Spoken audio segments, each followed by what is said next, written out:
Okay, so I might be eating really, really, really well for the last week and then some. For those of you that don't know, for whatever reason, GW has been going absolutely ape pooples when it comes to funny orc things. Hang on a minute. I don't have. Where's my funny sound? Sound. Where are you? There we go. All right, so for those of you that aren't in the know, 11th just dropped, and the big box release has a bunch of orc stuff, right? Well, through a handful of trading and a lot of generous people, I've got 4 copies of the orc side of that now. So I'm just kind of sitting on like 100 of the new boys on top of what I already got, and a bunch of DACA rigs and things of that nature, and I'm very grateful for everybody's generosity who's thrown generosity my way, including people in this particular chat. It just feels very daunting right now.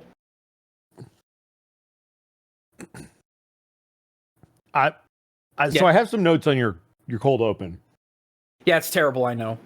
I was just gonna say have all your effects ready when you go live, but what do I know? No, apparently everything.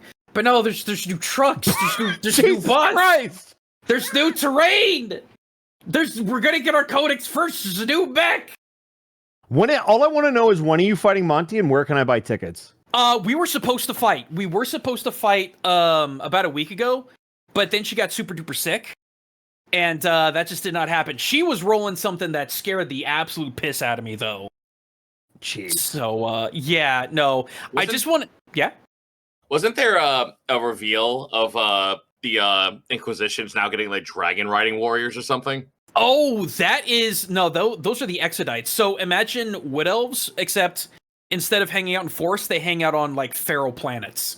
Oh, it's Eldar. Okay. Yeah, it's Eldar stuff. But I mean, this is Eldar with dinosaurs and mutated dinosaurs at that. Yeah, that's kind of fucking awesome, actually. Oh no, it's dope. It's 100% dope. Like, I was talking to my buddy Pancreas Snowwork, and he was he doesn't freak out openly, but he was extremely happy to see that. But yeah, do you want to see space elves on dinosaurs? We're gonna have the ability. Oh, I want to see I want to see one Eldar on a Brontosaurus with twin bright lances. Like, Zeno, what was the name of that card? Actually, any of you might know this. What's the name of that cartoon where they would have like guns on dinosaurs and whatnot? It was like an old 90s thing. Huh? Oh, never mind. No, it wasn't Zoids. It was like organic dinosaurs, but they had like armor and guns strapped to them. No, is this Hanna-Barbera? Sounds so familiar. Dino Rider? Is it Dino Riders? It might be Dino Riders. Hang on a minute. Dino Riders. Yes. It was Dino Riders. That does sound familiar. familiar. That's from the 80s, dude. That's the 80s. Okay, well, I'm sorry. No, they have this. Hang on a minute. I gotta copy this and send it. No, not link. Copy image. Like, check this shit out. Oh yeah, no, I remember that shit. It's just a T-Rex. This T-Rex has like 9 different guns strapped to it. That came out around when I think TMNT was the same era. The very first TMNT animated show where they had freaking Uncle Phil as Shredder, and it was amazing. But you know what else is amazing, Gaijin? Yeah. You. And I want to see more of your content. So where can I find that content? Yes. I'm stopping for transition. Apologies. What a transition. Twitch.tv/Gaijin Koopa Saturday, Sunday, Monday. I'm forgetting my brain is everywhere right now. Just got done playing Dread Hunter. Big shout out to Take Your Train. Thank you for getting me that. That was super good. I'm gonna play demos that I'm actually going to enjoy now. So we got Deeper Still, Sprawl 0, Sin Reloaded. I'm very excited for that because Sin is great. Probably Gunstoppable and Washington Prime. Same people that were at least partially involved with Sulfur. So good stuff there. Just recently put out a funny little orc meme video. Hey, do you remember Grot Gear? I took a swing at it. I hope it does well. aside from that, I've got so much going on, and we don't have a lot of time, so I'm just gonna call it there. Nice. Zito, I'm also interested in more of your content. Where can I find you? Well, unfortunately, a lot of the content that you could find over on twitch.tv/Zito is not content that I could show because I am in the NDA mines. So, yeah. Professional over here. I am in 3 separate projects that I cannot divulge information on. That's why like my streams have not been like happening all that often. Ooh. But I am working on comms in the background, so commissions are open. Me and my wife, when she had to go to the hospital, we found out not 2 days ago that the ambulance ride was not covered by our insurance, so we got hit with a $1,400 bill. So comms are wide open right now. Yeah. Oh my god, it just keeps coming. But that's me. Like I said, a lot of stuff I just cannot talk about right now. So stuff's in the works. Comms are open. That's all I got at the moment. That's you fair. know, I'm noticing a trend in this call of people's content that I want more of, and never has that been more apparent than with Xanalis Grim, who I would love to see more content from. Do you have any more content I can devour? No. Next. No, I'm kidding. Okay, got it. Whoa. Excellent.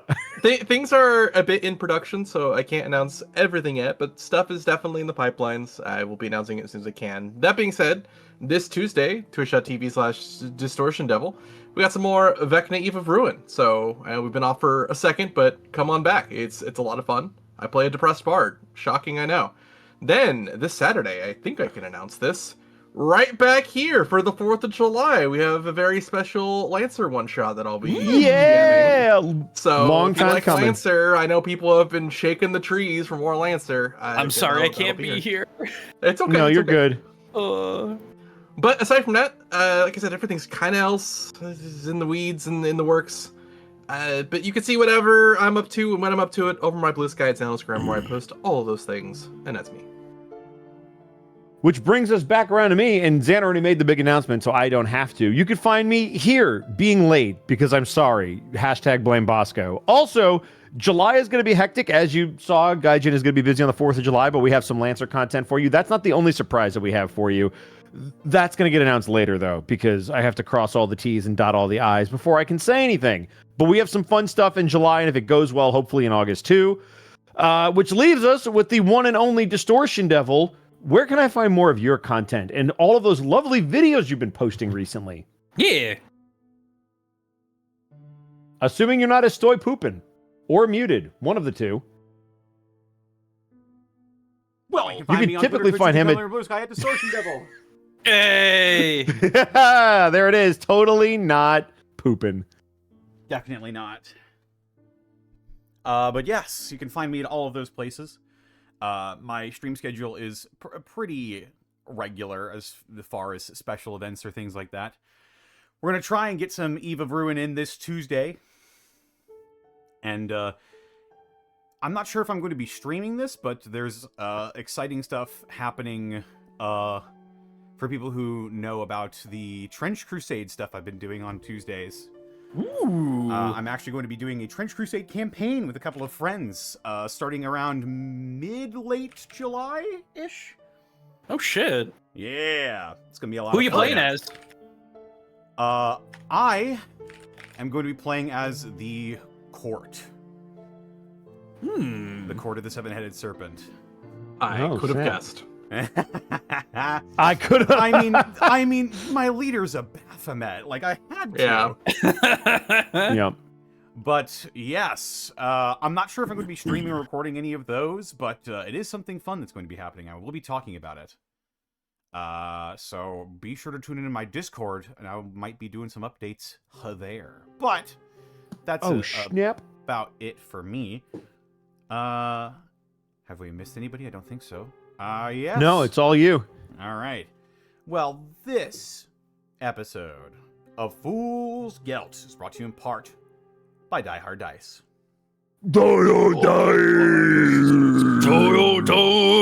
That's right, Die Hard Dice. It's your one-stop shop for dice and dice accessories. And if you head over to dieharddice.com, you can use the code Unexpectables, where you can save 10% when you shop online. You can also pick up the Lies Aspect Dice, the official collaboration between the Unexpectables and Die Hard Dice. Comes with a nifty little Sweet Dragon logo emblazoned dice bag. And if you bring that bag to us at a convention, guess what? We'll sign it for you for free. That's right, we'll sign your sack.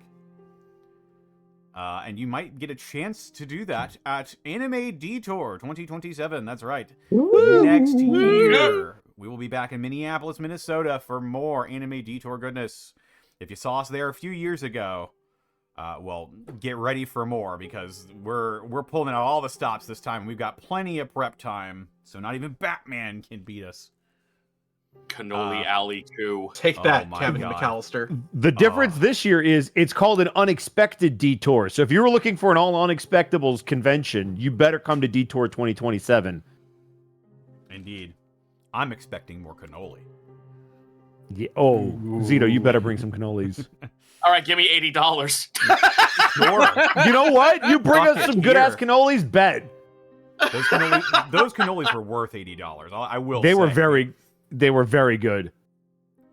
But yes.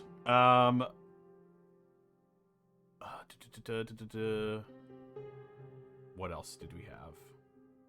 Check out our merch store where we totally have merch for all of the shows that you see on this channel, including, well, no, it doesn't include the Prince Division, sadly. But if you Yet. like Gateway, or some Unexpectables merch, check out the merch store.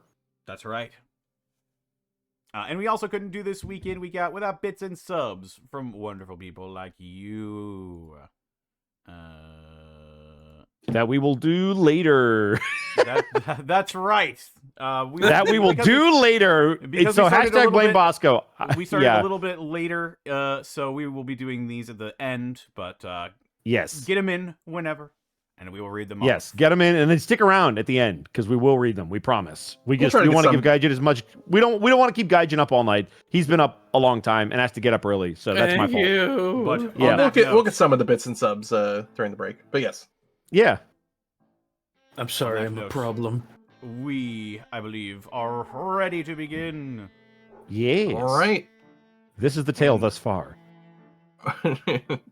As per our normal now, we're going to begin with a captain's log to serve as our recap. So whenever you're ready, take it away, Lupus. Con already did that. Apologies, just have to wait for the cyber mastiff in the background to stop barking. Two of them.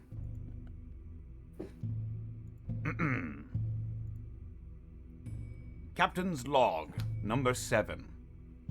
We engaged the Lamentful Cries, a Drukhari cruiser in a pitched dogfight. Their ship seemingly able to scramble our sensors with false readings. However, some clever maneuvering, as well as well-placed shots from the retinue, gave us an opening to teleport a boarding crew of orc commandos onto their vessel, where they wreaked havoc untold.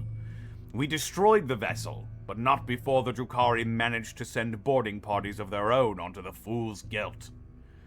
Some clever forward thinking on our part allowed us to deal with a vast majority of the boarders, while myself and the retinue went to intercept the vile Xenos harassing our astropaths.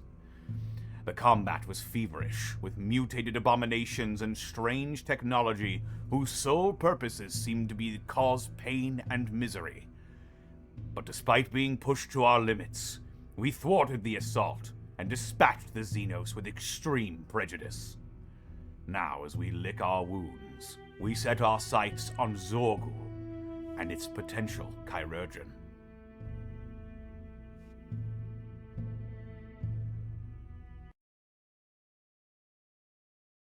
And now, deep from within the outstretched arms of the Milky Way galaxy, and on the fringes of the Imperium of Man's Empire, is a so-called subsector known as Amisa Coronum. Once a powerhouse of manufacturing for this remote section of the Imperium, it is now cut off and assailed from all sides by many enemies of mankind, as well as enemies from within. No villains stand higher upon the corpses of mankind in Amisa Coronum than that made from the Drukhari. These once ethereal elf-like aliens have dedicated their immortality to endless lifetimes of suffering and pain inflicted on others. They have sent the populations of entire planets to their graves out of boredom or spite. But for all the death and ruin they have brought the galaxy, and indeed Amisa Coronum, it is the Gothic-class cruiser, the Fool's Gelt, who stands triumphant amidst the stars over their Drukhari foes. However, their battle was but against only one ship, and while hard fought, it must also be measured against the fleets of Drukhari ships awaiting to seize an advantage over a lone cruiser like the Fool's Gelt. Yet still, with the last of the Drukhari raiders defeated, the crew of the Fool's Gelt lets out a massive cry of victory as we return to our retinue. And all of you find yourselves within the war-torn halls of the ship's astropathic acquire chamber, and amidst the smote bodies of the Drukhari invaders. A signal horn blasts through the Vox speakers across and throughout the ship, indicating the battle is over and that the Fool's Gelt is victorious. Further howls of victory echo through the ship. However, amidst the dead invaders are also a number of crew who are casualties of the battle that just took place. With that, I need a toughness test at a -10 because of the epidemic that is spread onto your ship, but a +20 for the spirited victory against a most hated enemy. So I need a toughness test for the crew. So be a total +10. Alrighty.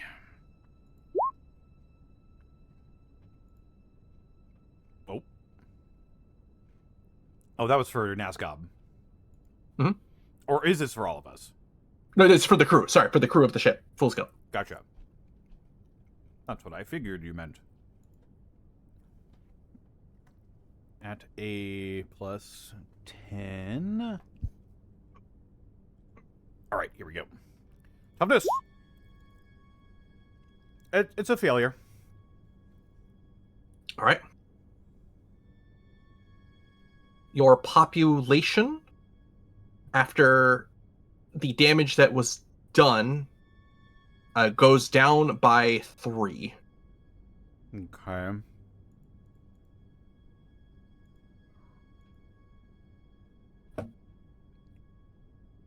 Oh. I think yeah. Okay. That didn't take us down to another tier of population loss, but yeah. That is good. Probably no more. And with that, First Officer Barnabas Buchanan signals for the retinue over private Vox line that only you 4 can hear. This is First Officer Buchanan of the Lord Captain and retinue. Please come in. This is the Lord Captain. Yep. Sorry. I didn't know I was muted. I'm sorry. You're good. It's all good. This is Lupus. Good. We are receiving a private communication from the encoded Mechanicus uplink we received when entering the sector. They are requesting your presence for this communication immediately, my lord. How should I reply? I'll be on the bridge forthwith. Very good. Buchanan out. And as the box call ends, the retinue is requested to return to the bridge as soon as possible. But what would all of you like to do? Well, firstly, I wouldn't be me if I didn't do it. Zan, I would love to loot these stupid spikies if they have anything of worth or value. You got it. I will need, in this instance, a roll of... let's see. What makes the most sense here? Give me an evaluate roll, and I'll give you a +20. Evaluate. That's under basic skills. Left side, basic skill. Oh, God. I guess I couldn't have Erdra do it, could he? He can, yeah. You want him to do it? Yeah, he's probably gonna have a better intelligence than I do. Okay. Let's see. Erdrod Dogrod. Drop the girl. You ready for this? Yeah. Dun dun dun dun dun.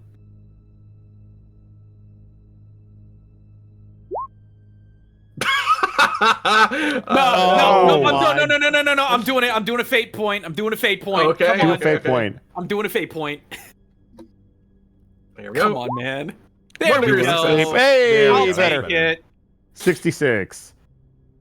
So close. Find So a close. number of Drukhari weapons. You're not certain how strong or viable they are.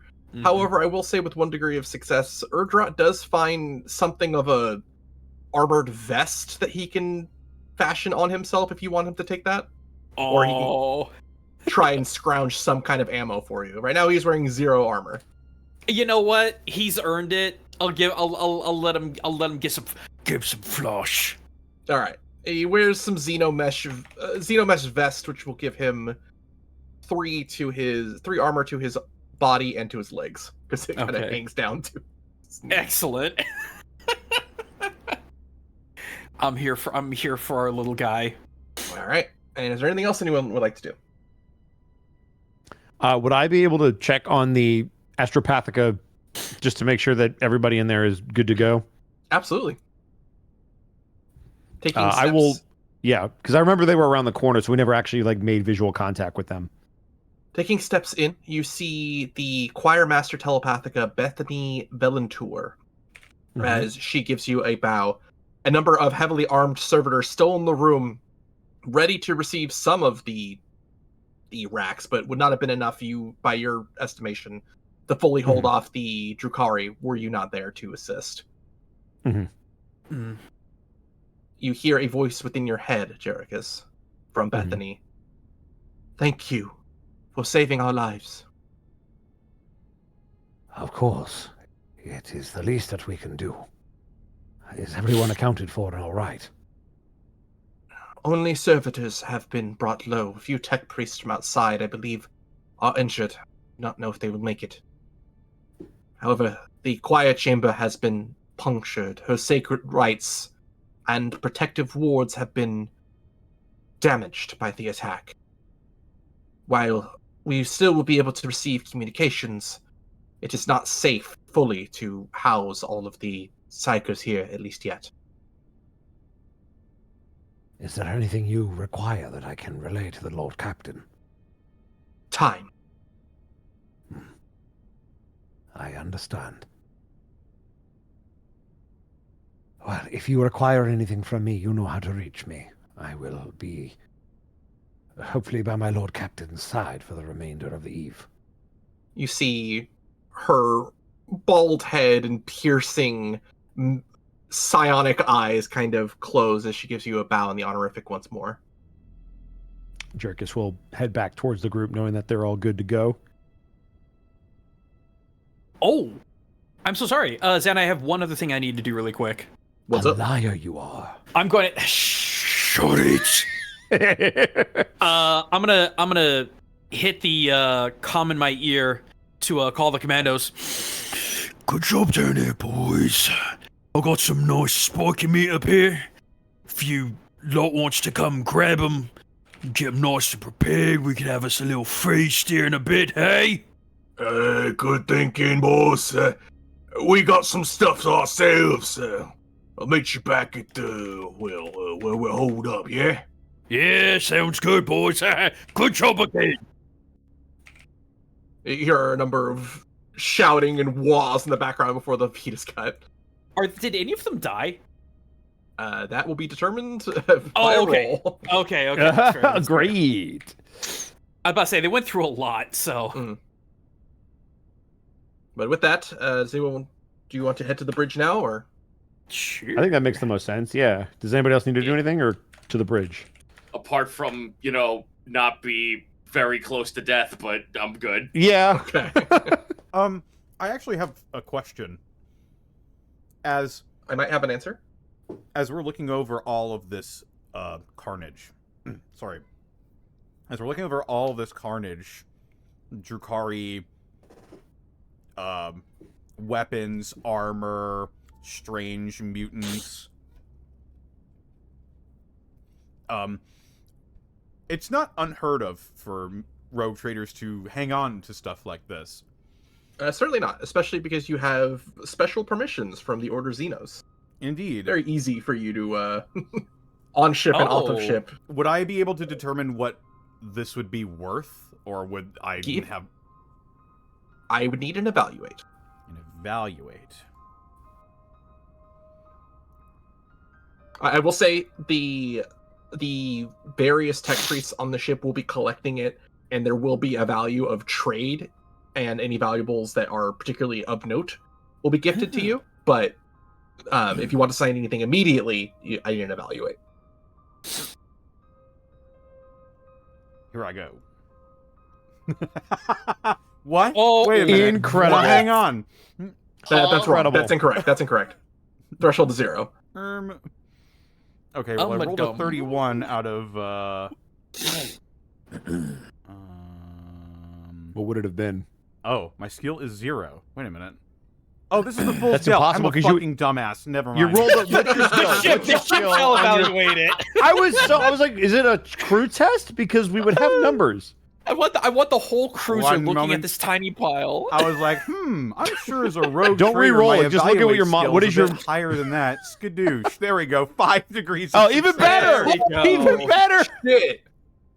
Okay. There God is dang. most of the gear is unusable without training, but there is a fine set of xenomesh with a relatively untouched comparatively for damage, at least on the captain. There is a full set of xenomesh if someone wants to equip it. Hey Zan. Ooh. Yeah, I have these funny skills that say I could use any weapon. What do you got in there? Oh, sure.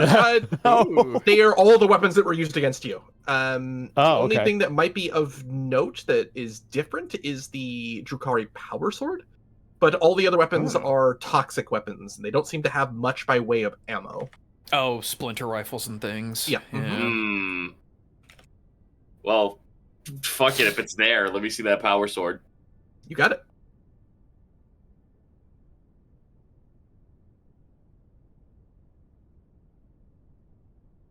Let me get the stats for that. Are you gonna dual wield power swords? I have the capability to do so. Nice. But with that in mind, while I'm getting the stats real quick, does anyone want to take the xenomesh? I don't think it what's the armor value for it? It is 4 armor on everywhere but the head. I've got better. I already got better 4, as well. so I'm good. Yeah, I think we all got better.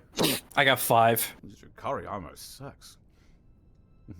I mean, It's 4 armor on all sides, but it gives you plus 10 to your dodge.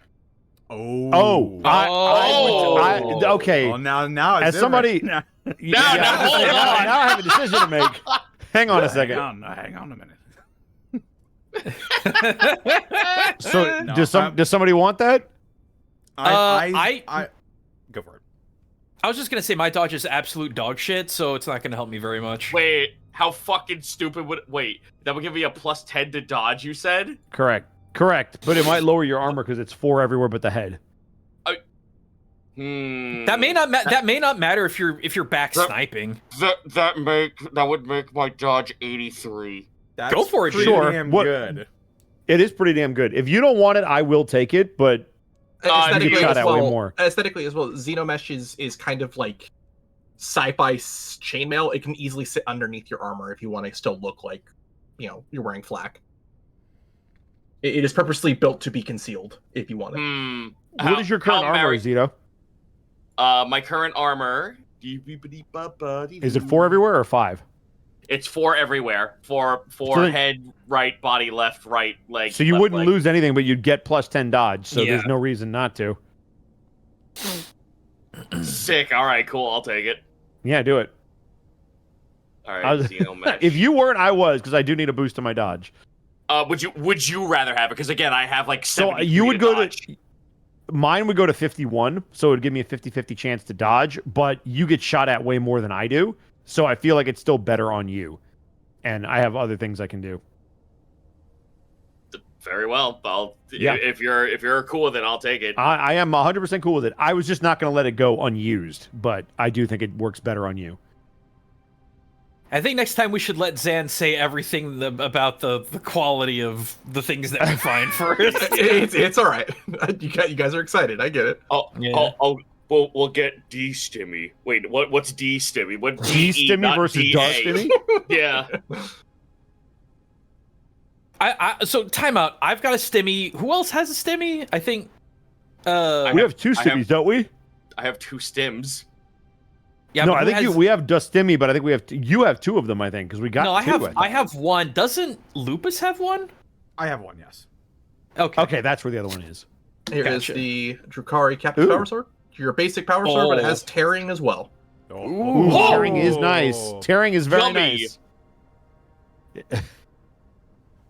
Cool. I'll dual wield the shit out of these. Okay. That is the available loot that is usable, we'll say. A dual wielding sniper is a terrifying thought. I mean, I'm getting.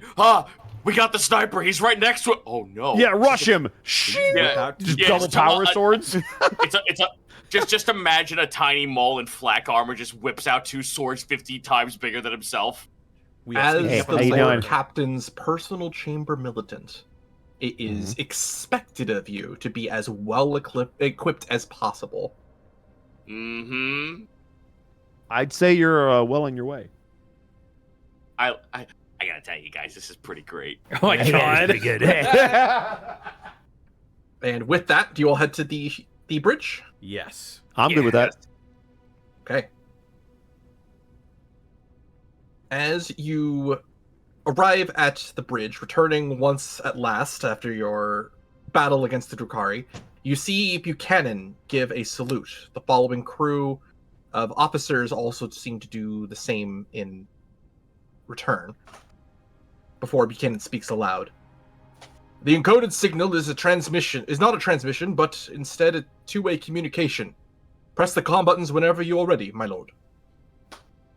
He will make sure everybody's in their proper positions, and then he will press the button. A signal cries out into your Vox feed from the encrypted channel. This is the ever-written tome to Fool's Gelt. Do you read? We read you ever-written tome. This is Captain Lupus Magnus Steel Cylon IV of the Fool's Gelt. Acknowledged. Cruisers from our fleet are arriving to reinforce the system so we can salvage the remains of our ruined craft. However, there seems to be Corsair vessels on the fringes of the system. We would advise leaving as soon as possible in case the Corsair raiders scan you before our fleet is able to engage them. We likely would have not found our ruined vessels and been destroyed by the cruiser itself were it not for your arrival. As such, we will communicate to our superiors your actions here. I am certain they will wish to make your acquaintance with a just reward. We were only too happy to help. Very good. Ever-written tome out. You then see Barnabas Buchanan look towards you, Lupus, with the button on a switch to have an open box for the entirety of the ship. As he looks towards you. Is there anything you want to say to the crew, my lord captain?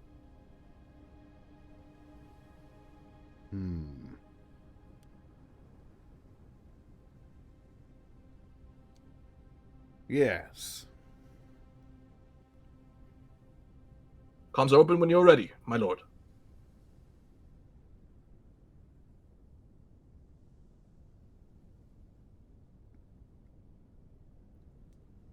This is Lord Captain Lupus Magnus Cylon IV. I would like to say first and foremost that this outing could not have been as successful as it has been so far without the help of all of you. I know that our voyage together has had its problems. But, given time, and with our efforts in the future, we will get back on our feet. And we will show this universe that the Fool's Gelt is a vessel worth respecting. With that, please give me a charm roll. I'll give you +10 for that. Charm.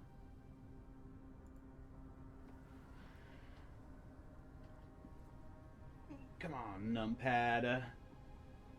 That's 2 degrees of success. Let's go. Please increase the ship's morale by 3. Ooh. You know what? I will take it. The officers Here we go. seem to all give the sign of Aquila and bow at your words as the comm is cut, before you hear First Officer Barnabas Buchanan speak up again. Mandeville Point in sight, my lord captain. Shall we head in front of the warp jump? Yes. We make for Zorgul. We Understood. We may want to see about opening channels towards the Inquisition headquartered there. As soon as we get our astropathic acquire chamber back online, I will inform you. Very good. And with the ruins of the lamentful cries now broken upon the void, many of your newest crew's families are finally avenged. The Fool's Gelt drifts into an open pocket of space before tearing a temporary hole in the materium to enter the warp. With that, it will bring us back to the subreceptor, Mac, and ask you, though I'm pretty sure I know the answer, where you guys want to go. Zorgul. Zorgul. Yeah. We want to go get a healer. We need a doctor. I want to go to Dwayne Reed, pick up a ginger ale and some Advil, please. But fortunately, with each day that passes, you do heal your toughness bonus in wounds. Oh, very nice. Yay! Well, let's find out how many days that we actually travel. Yep. So as a result, you're heading around. I'm assuming just taking the same path. This So directly to the. the I direct guess route? it would be. Yeah, correct. The most direct route. Straight west. Yep. As a result, I need someone on the Fool's Guilt to go to the navigation warp test. You'll get a +10 to this. Sorry, +20 to this total. Ooh, got it. Excuse me. I guess I'll do it. Is that that should be under ship actions? No, wait. It's a skill. It'll be at the very, very bottom. Yeah. Yep. Just a straight warp test. What did you say the bonus was? +20 total for +20. it being Copy. a known path. All right, here we go. Yay. 2 degrees of success. Nice. Okay. Doing so much better compared to last week. Yeah, so far. That's 2. All right. I need Days? Let me D5? do this. No, not yet. We need to actually make the Oh. D100 roll now to see the warp event. So should I This just will roll be a done at D100? a total, because of the navigator test, this will be done at a total of -25 to the D roll, or to the dice roll. D100, Okay. yep. Okay. Can do. You said -25. To the die roll. All right. Let me plug that in. Here we go. Here we That's go. what's a 1? Oh, That's a okay. 1. Whoa! All right. Yet I again, rolled a 26 on die. -25 is 1. Time shrinks Woo. around. Seems to shrink around you, giving you the most ease of access in your path. You get straight lines, which is a clear line of travel, and gives you an additional space of movement. So you'll be able to move 3. Sick. 1, Let's go. 1, 2, 3 to here. Cool. I will need D5. How many days though? I'll do it. Cool. Do it. 5. Oh, there it is. 4. 4 tests. Okay. It will be 4 days. That's right. It's exactly 4 days that we have to make a test, correct? It's at the end of the 4th day. So if you guys leave Copy. now, you'll be able Got to it. avoid the test. Oh, if we just kind of keep on going. If you leave the warp and then jump again, you'll have to make a different test, or you can keep the -5 and make a test. So you can leave the warp, but have to remake all the navigation tests and everything, and lose that potentially -25 that you have currently writing. Or you could stay in the warp and have the crew test their sanity because they're going to be in the warp longer. But you'll keep the minus 25 from the roll. I would maybe advise that we go ahead and risk the roll because if we have that plus 20 again and it's out of 80, 2 degrees is fine, I guess. But I just worry that because we're already at low population that would cripple us even further. It's up to you. What does everybody else think? You want to ride it or do you want to jump out and jump in? I kind of want to jump out, jump in. I'm of the same mind. Jump out, jump in. Yeah. Okay. Then I will remake the before test. you leave, it will be before we do that, Yes. it is going to be 4 days of travel. Mm-hmm. And during that time, we're going to start off real quick with a quick moment for Nazgob. Oh, as with the Orc commandos returning from their mission successfully and thwarting a boarding party, we now have to test how many orcs it came back after making technically 2 excursions.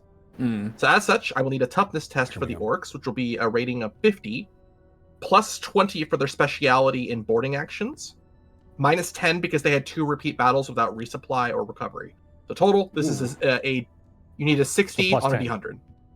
So right. roll 1D100 and you're looking for 60 or below, I'm assuming? 60 or below, yep. Okay. That's There a it is. 19. There it is. So they actually 4 found another degrees of orc on the other success. ship, so they have 22 now. They're multiplying. Yeah. 4 degrees of success, which means the commandos are fully restored. Not a single one of them died. Let's go. Amazing. Dude. So for all of that garbage that you rolled last week, how good does it feel to not lose an orc? Oh. I love the idea that we come out of the warp and there's just another one that's just There's another dude orc for no at reason. at half size. At half size, he's like a stunted He just version sprouted. of himself. To be fair, there was a canonical event with Grizzguts who went back in time going through the warp, found his own self and his ship, God. went back, killed himself to get another copy of his gun, and the duplicates of all of his crew fight to eternity. So it's entirely possible. However, that does not happen to you in this case. Not at all. That's a story. Listen, Zan, if I get any opportunity to talk about stupid orc crap, I will take the advantage. You're all good. But as such, you find Nazgob a servo skull that seems to locate you before it blurts out from its speaker built into its skull. Humblest apologies, O noble ambassador of the orcs, but your presence is requested from the orc auxiliaries from within the dark reaches of the Life Sustainer. Something about a beast upon a hunted enemy. I know not what this means. What? Your presence is required from the orc auxiliaries. Oh, the boys. Sorry. You talk weird. I'm on my way. Unblinking, the floating skull moves away. Nazgob's just gonna shake his head. Stupid, hear me talk. Fucking Mechanicus. Jet float away noise. And as you head to the Life Sustainer, you see the crew of the Fool's Gelt repairing the ship as best they can from the inside. But with so many of the ship's crew locked away in quarantine, it is a slow-going process. After not too long, however, you find yourself in the Life Sustainer, where a tech priest sporting a golden coin pinned to their robes finds you. I take it you are here in regards to the Orc Auxiliaries. You know, if you just call them the boys, it'd be fine. But yeah, I'm here. Well, I am ship's steward, Pate Oxys. The red-robed figure slouches. They have enough bionic extensions to their legs and arms that it's hard to tell how tall they actually are underneath their thick robes. But the face you can still see seems to be entirely made of metal with 7 glowing green eyes peering at you. Not in a challenging way, just in a curious way. I have taken the initiative in granting the auxiliaries a large amount of scrap metal, spare munitions, and bioorganic particles to live off of as per their request. Some of that understood. It sounds good. Good job. However, I also had to seal that boiler room off entirely and fashion a system for air and waste that is entirely isolated to their boiler room, as a strange fungal growth seemed to try and take hold within the cooler sections of the boiler room. No. See, Mr. Tin Boy Peoxis. You got to understand that's just a natural thing of boys and nothing to worry about.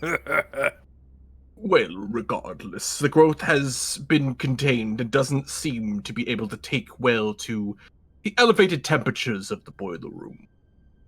As such, the boiler room should be self-sufficient within the next few weeks, so long as your boys, as you put them, do not break any connecting pipeways before I can seal them off fully.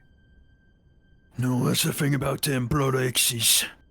They's just real good at staying out of the way until they don't need to be out of the way no more. You just leave them alone, they'll be fine. Well, may I make a request that you request of them not to break any pipes for a few days until I can isolate their pathways? Fine. It is appreciated, Ambassador to the Orcs. He'll try to salute and fail terribly at it.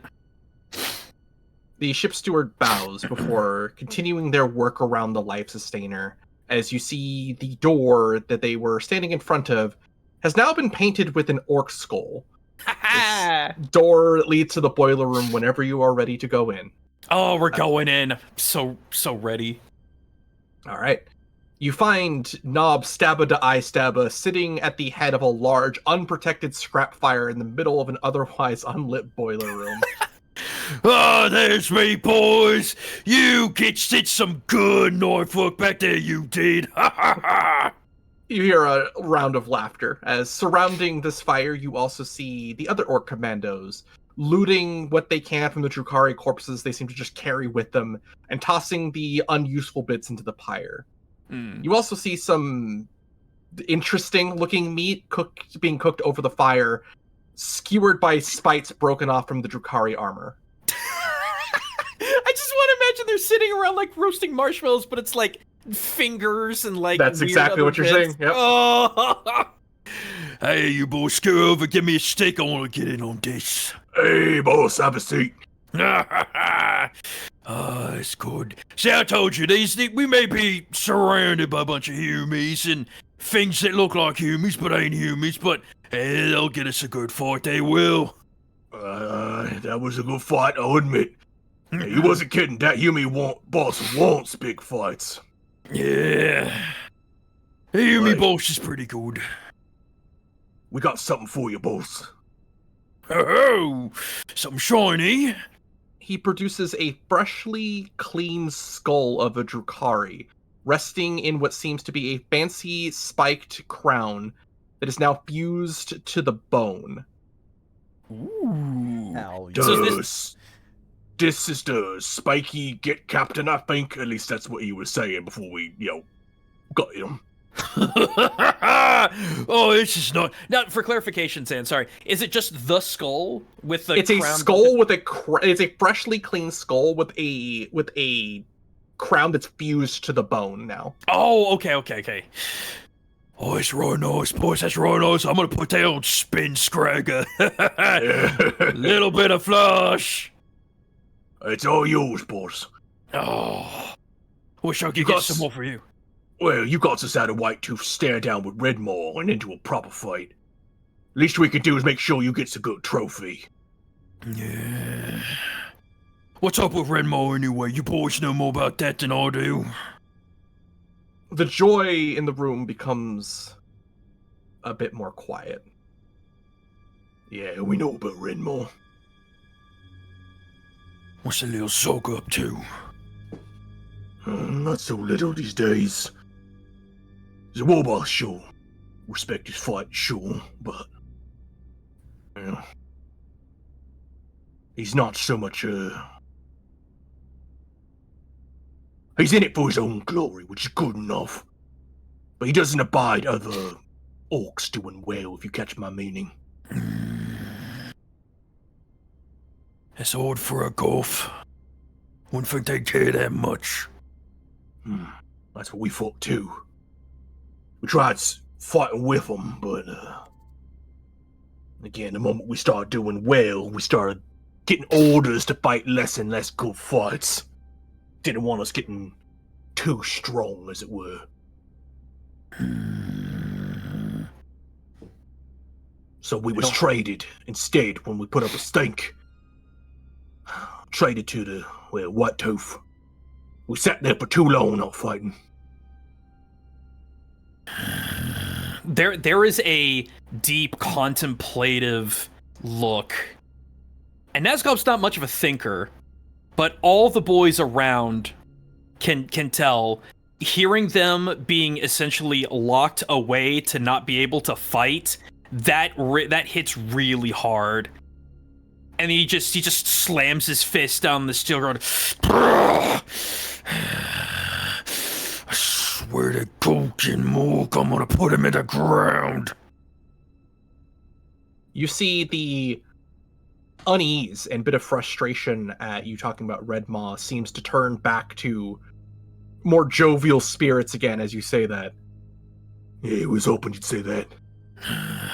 That's why you get the captain's skull. I appreciate that, boys. And as such, anyone who bears this skull in battle will Righteous Fury on a 9 or 10 against Drukhari. Oh! Damn. That's huge! That's Okay, hang on. disgusting.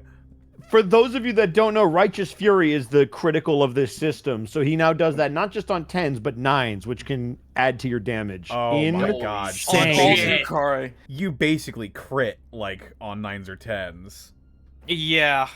Let me see. And that means that you could do that on every D10 that you roll is either a 9 or a 10. Wait, that's well, I have unreal. exploding dice also explode on 9s? Yep. Yes. Oh They all my explode. god. Wow. Oh, that's so good. That's a Drukhari Captain's skull?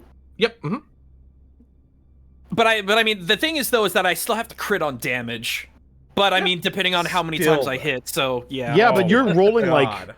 3d10 on a shot normally because you'll hit 2 or 3 times. So like the odds of Yeah. you getting a 9 or a 10 are way higher than any of us who do either single shot or single attacks. That's massive. Yeah.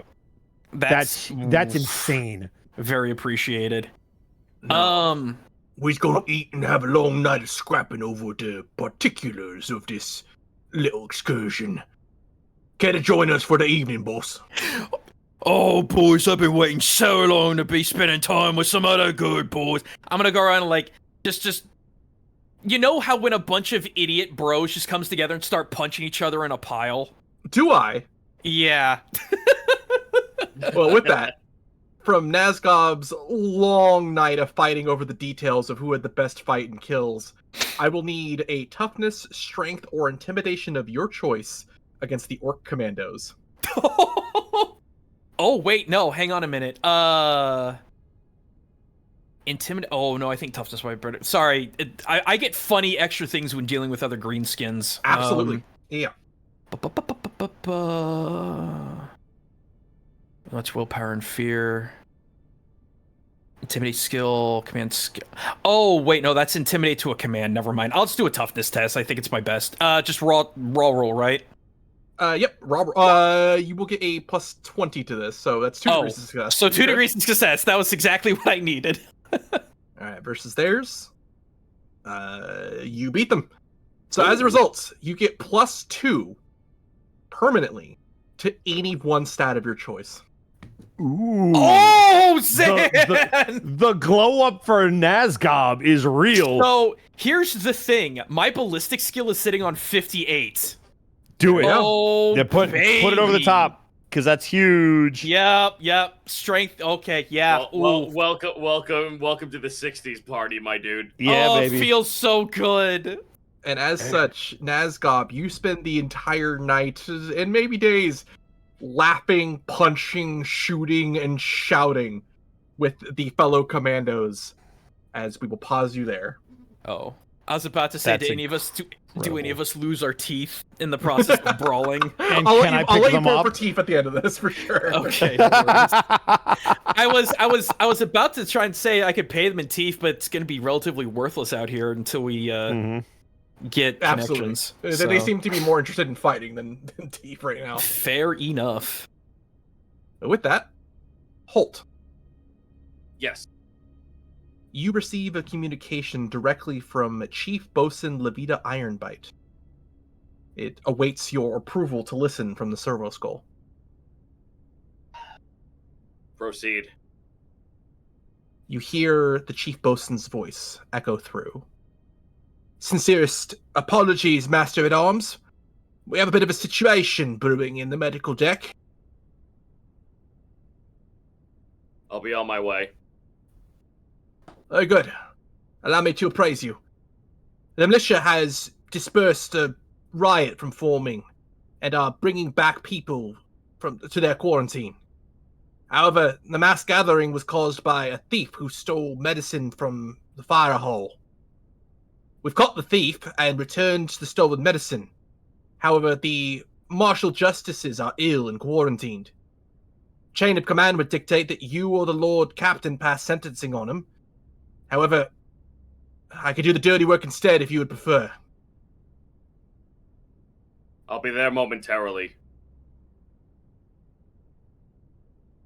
You hear another acknowledged as the comms then comes to a close. Heading from the deck and towards aft security is easy. Far easier than it was before. Far too easy than it should be. Gone are the massive crowds that should be choking the flak turret deck with daily tasks and repair. Instead, servitors and ghosts pollute these halls as you step into aft security proper. Once again, you find a standing militia of volunteers attempting to do the work that is typically mandated for far more trained and readied voidsmen in arms that your ship simply doesn't have. The security wing has certainly seen better days, but beyond the open halls of injured militia being mended to after the battle, you spot the chief bosun in her office. I just walk in past everyone. Not like if they respond to me, that's great. But for the moment, it's just give like an air of uncertainty as soon as I walk in, kind of vibe. Notice a few of them do give you the sign of the Aquila. But as you take steps into the chief bosun's office, she salutes you in the same way. Good of you to arrive, Master at Arms. The detainee, I should say, are in the observation room. They admitted fault upon being cornered by the militia and returned the medicine without coercion. Ship's law would typically mandate 21 days in the brig, with 7 of them being in isolation. You'll call whether to do this by the book or not, of course. But he is in the next room if you wish to speak to him. She points past a one-way mirror from her office and towards a cuffed individual sitting in a metal chair next to a metal table. You've seen this individual before, Holt. A halfling-like mutant called a Ratling, who picked up his daughter, this little girl who greeted you with her doll the first day you arrived in the Fool's Gelt. Huh. All right. If she wants to watch, she's welcome to, but I will walk in. All right. Walking in. I'll go ahead. Go ahead. Okay. You see the Rattling man. You see his hands and his feet, as Rattlings tend to live their entire lives barefoot if they can, seem to be heavily calloused from at least 2 lifetimes worth of work. His skin is taut, easily dehydrated, and his dirty blonde, messy hair and mutton chops barely conceal bright green eyes that you can tell very quickly have all but given up hope.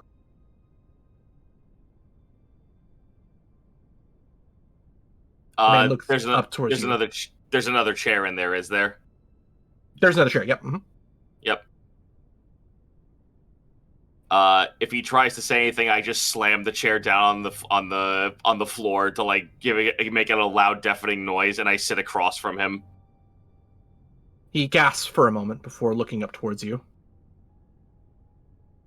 Explain yourself why I was brought into this equation. I apologize. I did what I was accused of, my lord. I didn't realize they would bring you down here to sentence. Motive. My daughter, Vanessa. She is very ill. We don't know if she'll survive the week.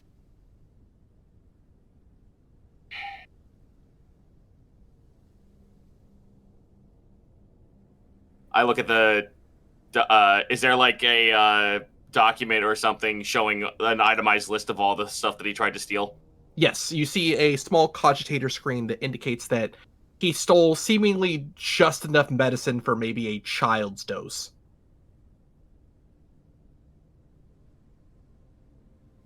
I do know what I did. Put others in danger and risk and harm. The new Lord Captain has put trust in all of us, and I realize I broke that trust. Is there a servitor in the room? Sure, yeah. I look to the servitor and I beckon it to come closer. It does. Servitor, upload this projected across the entire wall. It does so. His crime list is now open for anyone through the one-way window to observe.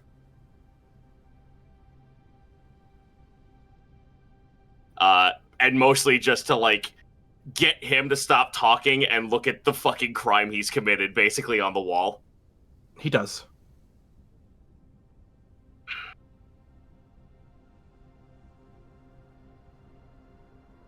Do you know what is in store for you? I don't. Law would dictate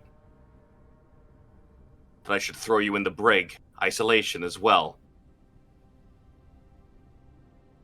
It would do nothing but harm to see your daughter be stripped away of the only thing that is keeping her afloat at the moment. Though you did steal from your comrades, that much is given, but I know why you did so. Survival, not for yourself, but for another.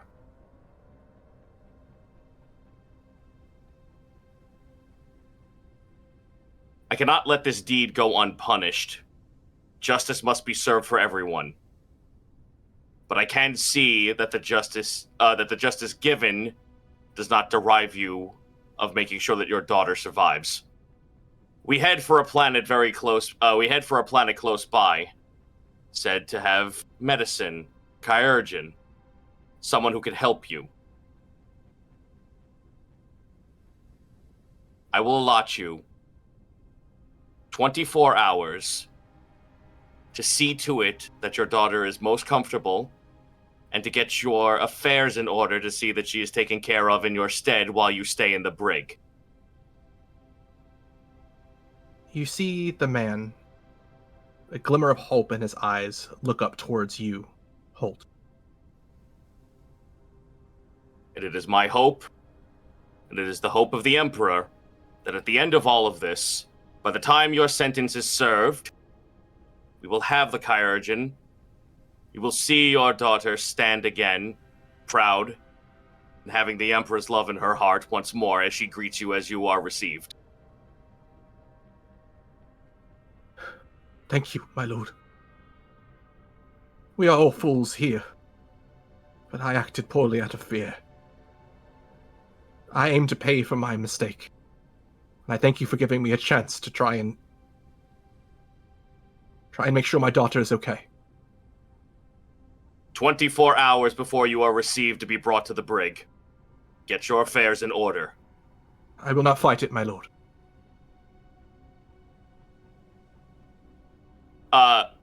Was there communications for everyone to hear on? Could that whole conversation have been on a two-way speaker? Absolutely. speaker, I should mean. Yeah, Yep. absolutely. That whole thing was on a one-way speaker, so Holt does not need to repeat himself to anyone. He stands up, nods to the father, and then walks out of the room, closes the door behind him, looks over to Ironbite. Well, you've heard me. Have someone retrieve him after 24 hours, keep him under guard, and then post someone to watch his daughter in the meantime. You see her kind of look shocked, not in a dreadful way, but just kind of surprised. She seems to be recording everything you had said and making an official log for it. Of course, Master at Arms. I just need you to sign the paperwork. It's all done here. Yes. I grab the paperwork and I just, sloppily sign my name on it. Don't worry, Master at Arms. I'll find the daughter once this is all settled. You will keep an eye on her for such time until we get this Kyurgeon. And hopefully everyone else here has heard this. He looks out towards, the hallway and shouts it out loud, so that this does not become a repeated offense! Waste my time! With that, please give me an intimidation plus 10. All right.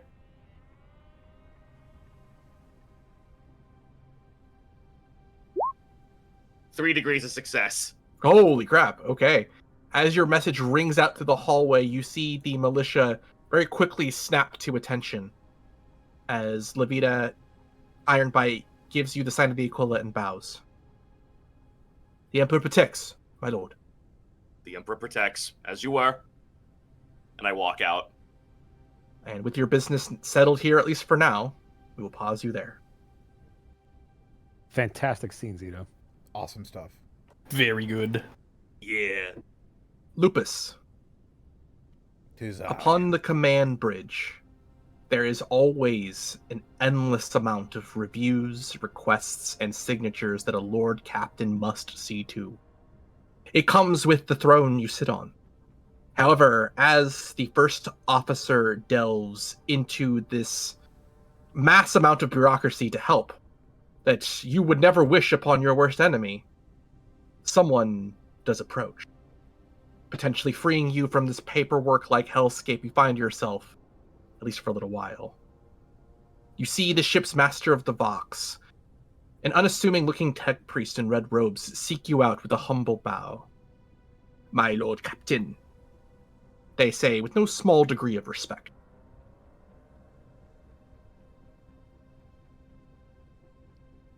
I agree to you. Lupus, you can't help but notice that the ship's master of the Vox has a metal tentacle-like appendage, a metallic claw on the end called a mechadendrite. They seem to be using it to conceal something decently heavy in their robes. I wish to discuss something with you. It is a matter most urgent and also a matter most sensitive. May we discuss this in your office, my Lord Captain? Very well, Avixis. You see them kind of shaken shock for a moment. Something very subtle that you, were you not from a Forge world yourself, may have gone unnoticed, but you certainly notice it. Lupus, you then see your first officer salute you, bringing the rest of the first officers on the bridge to do the or rest of the officers on the bridge to do the same. Past his fluffy cat-like ears are a set of bushy eyebrows and mustache that conceal his eyes and mouth. And yet you still see the absolute dread of a man who is about to do all of his busy work all by himself. As he looks towards you, rolls up his sleeves, and starts to get to work on the piles of documents that need reviewing. It gives him a shitty little grin, like, duty calls. Yeah. You find the Master of the Vox waiting for you at the door of your office in the bridge. What would you like to do? I'll probably just go straight there and meet them. You got it. Heading into your office, the Master of the Vox follows you to introduce themselves formally and properly. I am here as the Master of the Vox, designation Evixis. recognize you understand my name, but protocol dictates that I introduce myself as such. Once again, hail and well met, Master of the Vox. Forgive me if stating your name before introducing yourself was rude. No, I had been briefed on many things of the workings of this ship beforehand. It was not rude. It was surprising. I am a lower officer, was not expecting the Lord Captain to have already known my name. But it is I who must I must beg your forgiveness for breaching protocol like this. However, I brought the matter of which I wish to discuss with you now up with my superior first, the Master of Etherics, and she told me that the matter should be brought up to our Master of Whispers immediately. However, despite my best efforts, I nor she could locate the Master of Whispers. Seeing as what I wish to present to you now might be a matter of most vital intelligence, I sought you out directly rather than waiting for the appropriate channels. I will humbly accept any punishment that comes along with breaching this protocol, but I must beg of you to see what I have uncovered first. Well then, by all means, show me and I'll see if it's worth punishment at all. Avixis removes the concealed object from their robes, with the assistance of the mechadendrite appendage attached to the small of their back. They produce a servo skull, heavily modified and choked with xeno scrawlings and broken bionics. I recovered this from the Drukhari invaders. They were using this and other devices to transmit the recorded screams of their victims over our ship's Vox during the attack. It was my assignment to clear out any signals still within the resonance chambers of the Vox halls. As I was doing this work, I happened upon a signal connection to the servo skull. From its connection, an open pathway was revealed to me, and I found an unaltered bionic circuit, one containing memory. I disabled the other bionics that were tampered with, but I did not know who I should bring up the memory core to, which is why I stand before you now. For I suspect this memory core could house important information about the Drukhari within the subsector. Who among my crew would be the most skilled to look at something like this? Given the role of what the Master of the Vox is dictated to do, you're pretty certain this would be within their purview, but you can tell as well that they're trying to make sure that they get permissions for delving into something they might not be allowed legally to see before delving in. The only other person that might be more efficient at this would be the Master of Whispers, but it seems like they cannot be found at this time. Curious. Lupus sort of strokes his beard for a moment. Given these extenuating circumstances, and given the fact that the Drukhari is one of our primary enemies in this sector, it might be well worth it to learn whatever we can. I hereby authorize you to look into this, Master of the Vox. I can scry through the memory core and transfer over its contents for your inspection, but I do not want you to do this without the process and sanction of a superior, given the nature of our location and the nature of the device it was found. Indeed. I thank you for this, my Lord Captain. Thank you for bringing this to my attention. They nod, as you see them produce a small metallic cord that exits from their fingertips and injects itself into the servo skull.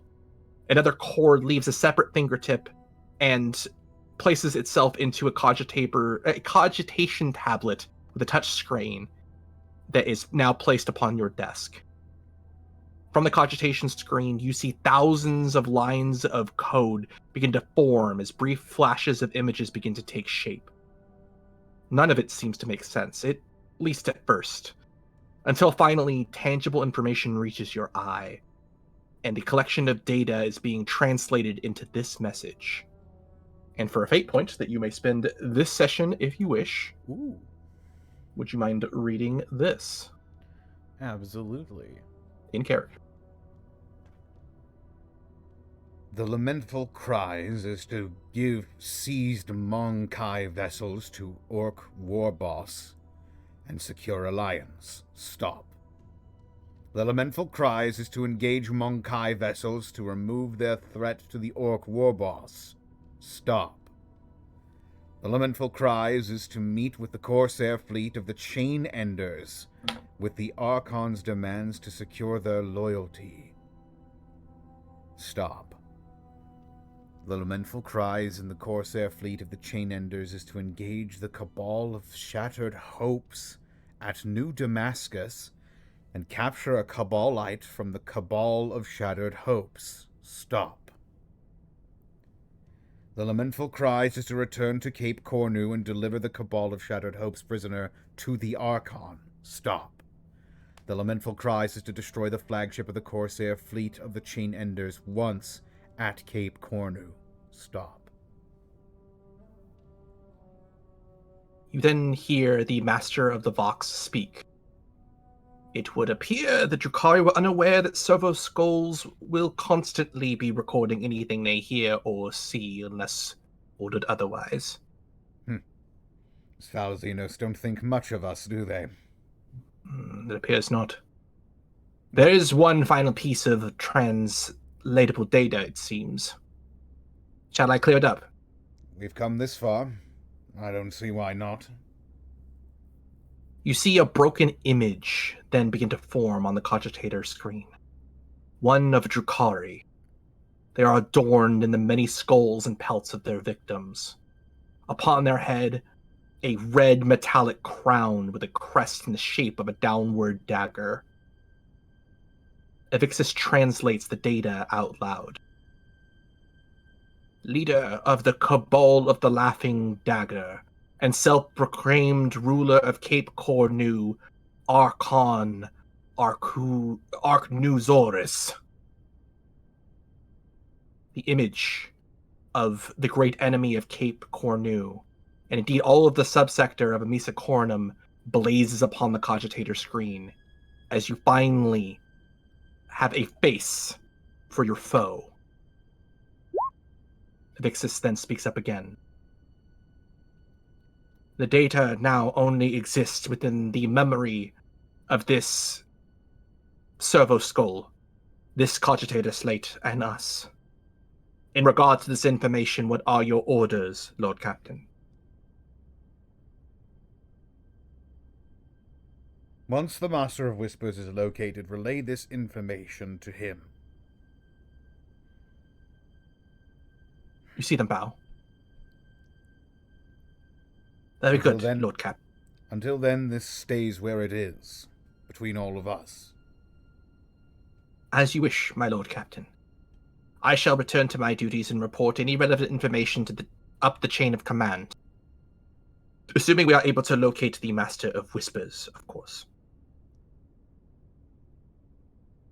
Indeed. You see them bow before excusing themselves from your office, as you are now armed with the name and the face of your otherwise concealed enemy in the Drukhari. We will pause Lupus there. I have notes to take.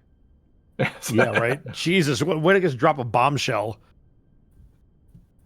Jerichus. I'm sorry. You okay? What were you going to say, Gaijin? I was gonna say, I can't wait for someone to tell Nazgul what's going on here. Jerichus, with each passing step through the Fool's Gelt, reveals corridor after corridor of empty bulkheads that just a few days prior were filled with working and eager faces. It seems that even the very illumination of the ship's hulls has become dimmer. Well, there is something that troubles you here. Something beyond what mortal sight would give. something that still seems to haunt at the back of your mind. A whisper at your ears turns into a biting scratch for a second. Your senses are tested before turning to normal once again. Then there's another sound, but no one around you. You feel something. You hear someone. A voice finally echoes through the empty bulkheads. You find yourself in. This voice rings out a question. Is someone there? Who are you? Who are you?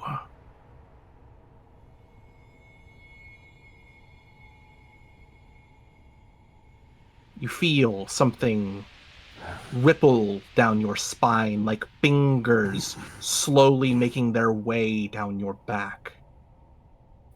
Ah, you conceal yourself well, Chainless. But all who hide want something. So tell me, Chainless, if you will not say who you are, what is it that your heart most desires?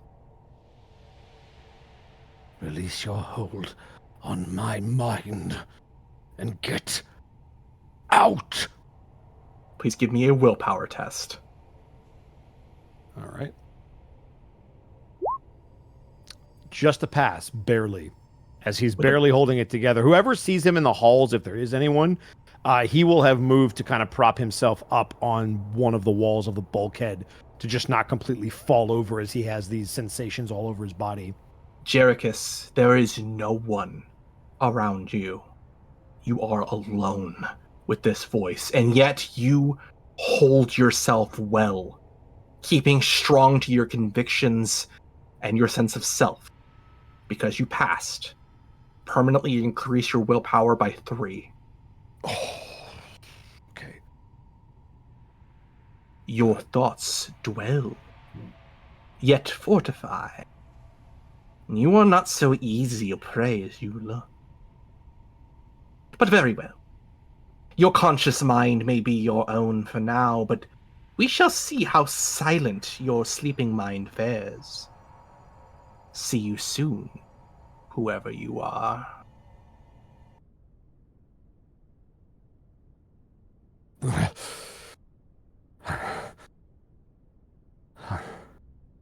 The illumination in the empty hallway then returns to its normal glow, as suddenly dozens or so crew begin to work their way through the halls once more, as if nothing had happened.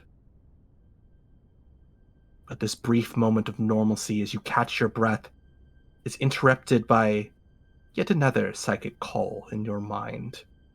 This one, perhaps more familiar and hopefully calming, as you hear the voice of Choir Master Telepathica Bethany Valentour, who reaches out with her astropathic powers. Jerichus, are you all right? Yes, I am fine. What can I do for you? I sensed a strange presence within the ship, but only briefly and only for a moment. The Gela field is still active, and I am not detecting any signs of demonic manifestation. Did you notice anything?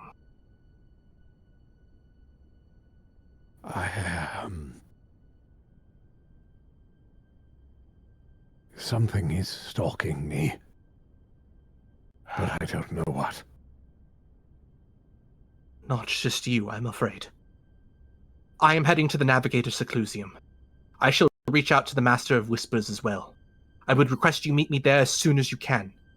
We can combine our psychic energies to make a ritual to better shield our minds. Is this agreeable? I am on my way. Good. Please, Jerichus, do keep this meeting as secretive as possible at best. We do not wish to spread a panic. And if things are to be worse, we don't want to give potential power and access to minds that would not yet know what this is. I will see you soon. Steel yourself, Jerichus. And with that, Jerichus, where would you like to go?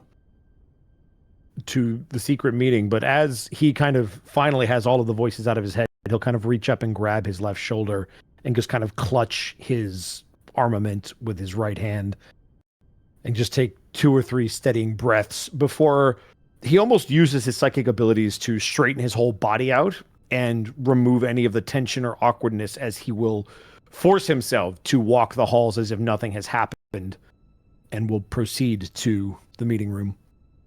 And as steeled as you try to make yourself, the approach to the Navigator Seclusium is not as easy as you may like.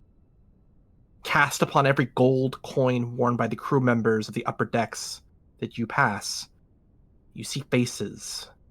Faces wearing a golden mask that laugh at you.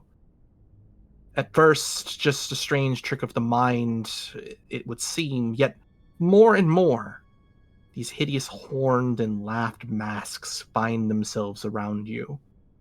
Upon the faces of servitors, to the very walls themselves, you blink for a moment, but in that moment, your eyes catch the golden grimace that you can almost hear laughing at you.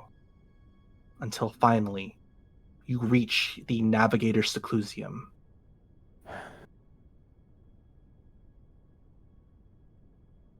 I will enter immediately, as if for nothing than for a respite from just all of the signs and symbols and laughter. Mm-hmm. As you enter, you feel a wave of immediate calm and security that you can't quite explain, but you know somehow deep down it is real.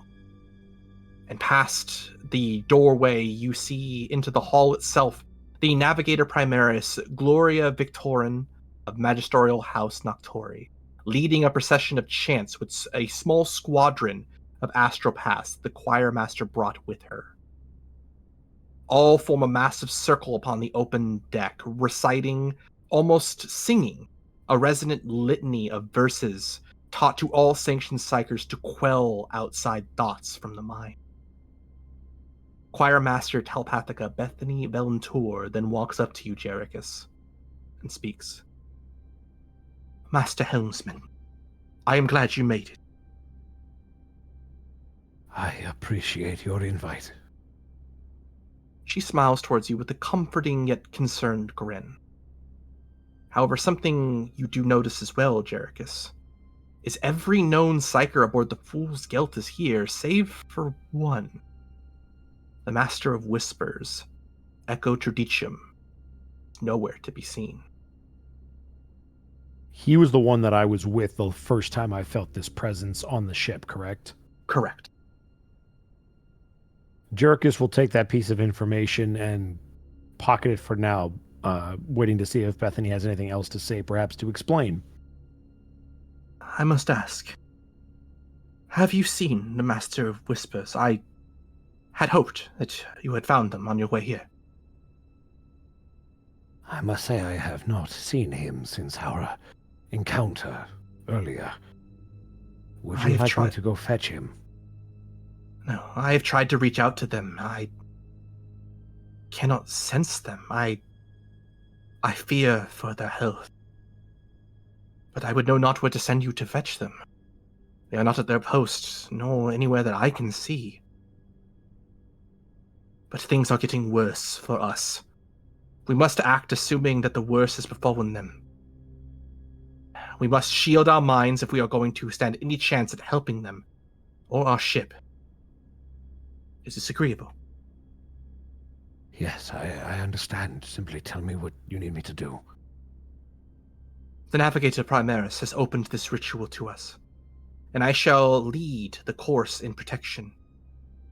You said that you encountered something strange.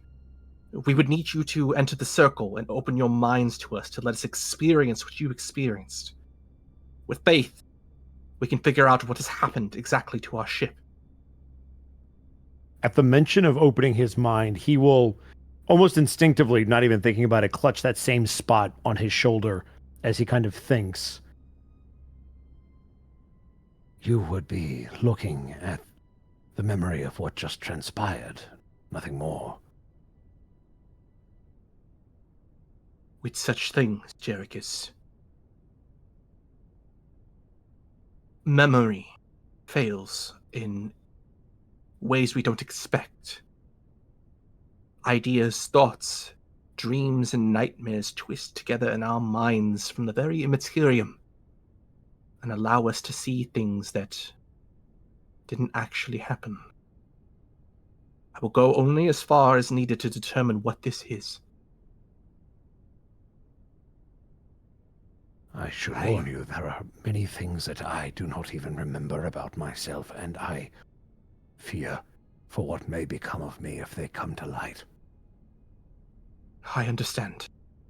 But given the nature of the threat that has befallen our ship, and potentially our Master of Whispers, I fear I outrank you on the position of psychic dictations. I would pray you do not make me make this in order. You have made yourself quite clear. You see her, Jerichus, very reluctant to do so. You could tell she does not want to do this, but also seems to think that there's no other options. Mm-hmm. Jerichus, with similar hesitation, understands that there probably is no other way to do this, and thus will do as instructed and move towards the circle. And as you step into the center of the circle, you then feel weightlessness. Your vision turns white as your senses then seem to fall from eternity.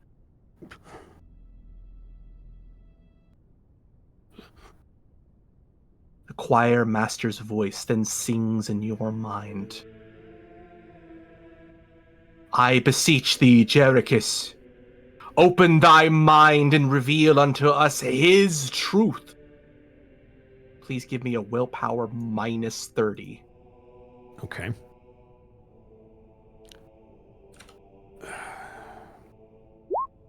That is 3 degrees of failure. Your mind races with memories. You reflexively shield yourself the best you can, but are totally unprepared for whatever this power is over you. Your memories then begin to bring sensations to your senses as you recall the bitter anguish, starvation, and the sickness that came to you, surviving as a beggar on some distant hive world beneath an ever-sprawling city street that would uncare if you lived or died. You recall your dreams, more like nightmares now, slowly becoming more and more reality. Every anxiety slowly becoming true. Every horror slowly becoming fact. Something noticed you back then. You recall your chance encounter with a witch hunter who slew whatever it was that had manifested by your mind back then.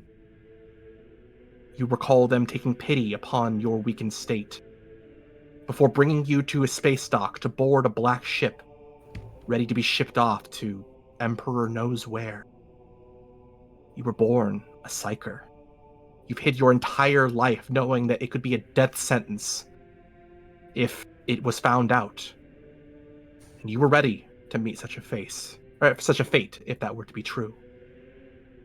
But the Emperor seemed to have other plans for you.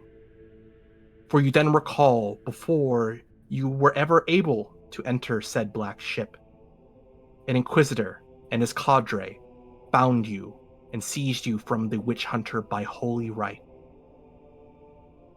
You returned then into an acolyte, an agent for this Inquisitor. For so long, then, you watched, you learned, you spied, and most importantly, you hid. You knew not why the Inquisitor spared you. You perhaps still don't know. But it brought you aboard ship after ship, until finally finding your place here on the Fool's Gelt. Then you recall the voice. You remember the chains, the bestial breathing, before again that damned voice. That voice, interjects the choir master within your head. It is familiar to Jerichus's ear. Somehow. We must have missed something. We need to start again. Go back from the beginning. You feel as though your very mind is being twisted and rearranged as your memories fly back towards the return of that hive city. But as the memory fades further and further back, they suddenly halt. For now, your vision takes hold. It focuses on a massive, shadowy figure like a giant. They reach towards you before your knees buckle and drop to the ground. Then, you feel their gigantic hand grip your head before a white light overtakes you and your senses entirely. Please remove all corruption from your character.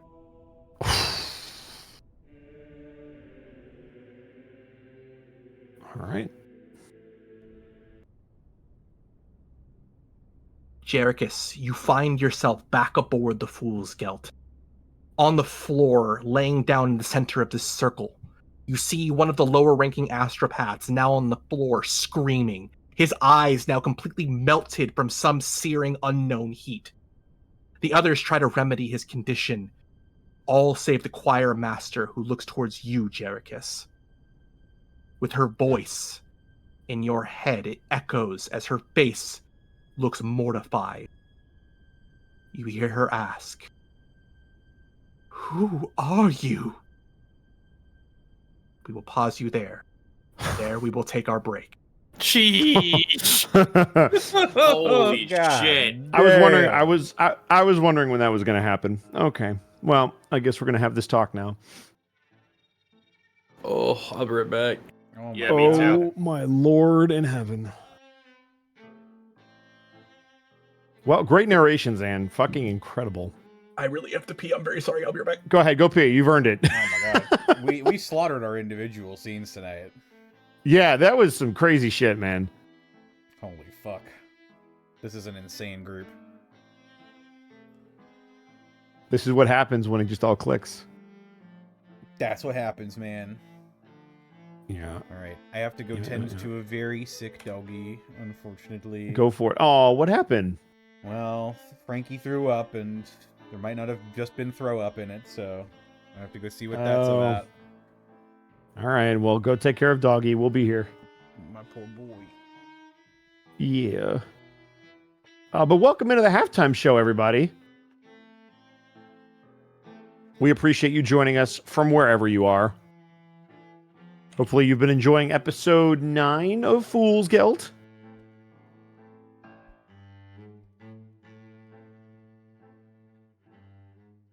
Thank you for all your good vibes to the pupper.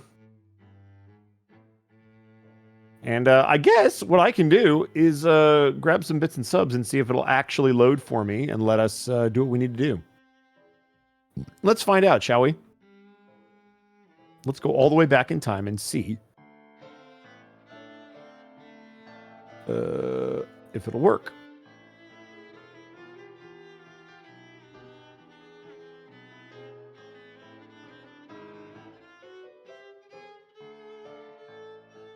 Of course. Of course. Why would Streamlabs want to behave?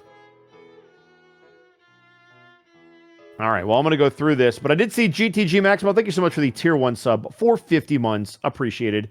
And Beanie, formerly ICB, thank you for the bits as well as I continue to try to do this. Trav Nogard, thank you so much for the tier 1 sub for 59 months. Much appreciated. I return. Welcome back. How was your piss? Good? It was good. Nice. Good, good. No That's issues. what we like to hear. Accuracy Excellent. on point. That's what I see. I knew you'd get over that. Yeah, I was a huge issue for a long time. Right? Yeah, right. I know. Every time I would watch, I'd be like, he's gonna get there. Once he gets his control, he's gonna be unstoppable. I just kept aiming for the window. I don't know. Future Dodger in the making. If he could just get his control under, his accuracy, the velocity, it all comes together now. Now, the most important part of that, though, is you didn't fall in, right? True, I did not. Yeah. No, Okay, he's broadcasting good. live from inside the porcelain. I am just attempting to try to get our bits and subs up. I'm going to see if a quick refresh will do it. Otherwise, I'm just going to be calling out what I see, and I'll let Connor do the ones that I missed. Let's see.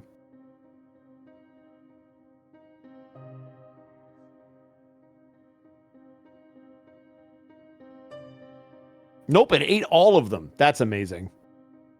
Well, yep. So I'm gonna let Connor. I'll let Connor call out the bits and subs at the very end. But I got the couple that I can see. fair enough. Technology just does not want to behave. Did anyone need any notes? I know I moved pretty fast through some of those scenes, so let me know. So the names. Yeah.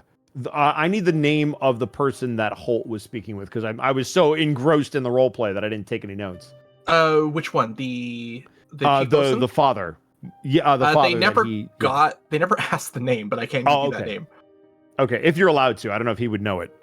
If it was on like a dossier when he was going in. It was on a dossier, so it would have been displayed. Okay. I will give you that name right now. Thank you.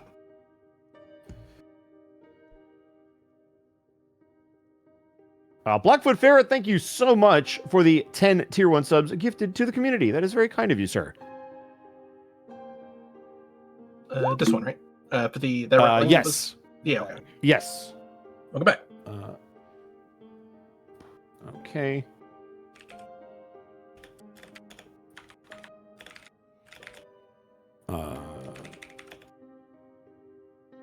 Connor, just so that you're aware, because I know you take as substantial notes, if not more so than I do, that's the name of the ratling from Zito's scene that he just posted.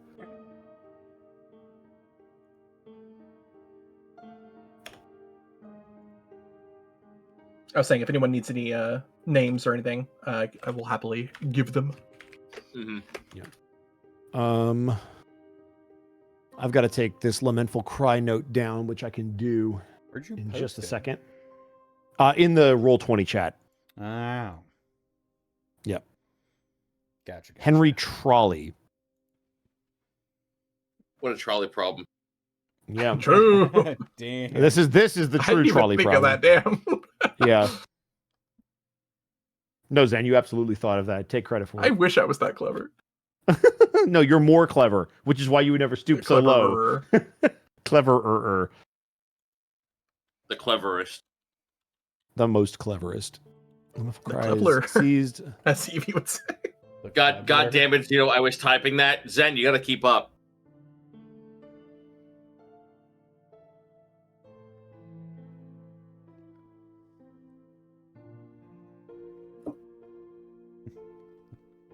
Zen, this is why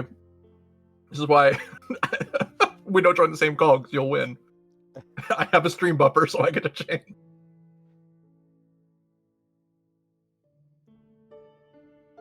So just so I'm understanding correctly, the Lamentful Cries was supposed to secure an alliance with multiple ships. They were supposed to engage multiple different enemies, but at the end, they were supposed to betray the Chain Enders. Yeah, I just wanted to make sure that I had that correctly. So they were basically going to make an alliance with the Orcs and the Chain Enders, and then once the Chain Enders had served their purpose, they destroy their flagship. Got it. You can tell by context clues they only got to the second part. Correct. Yeah, that makes sense.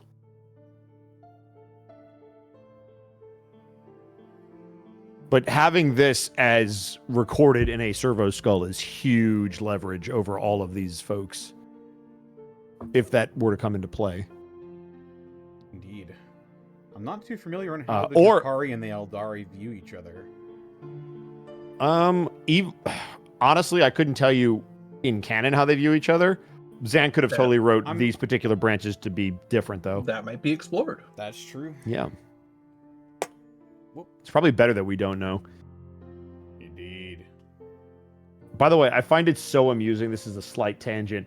We made one reference to dinosaur robots, And Thero was all over it, like, "Hey, just let you know, if you guys like Dino Riders." Literally, I'm like, that man was activated. Oh god, why'd I come back to?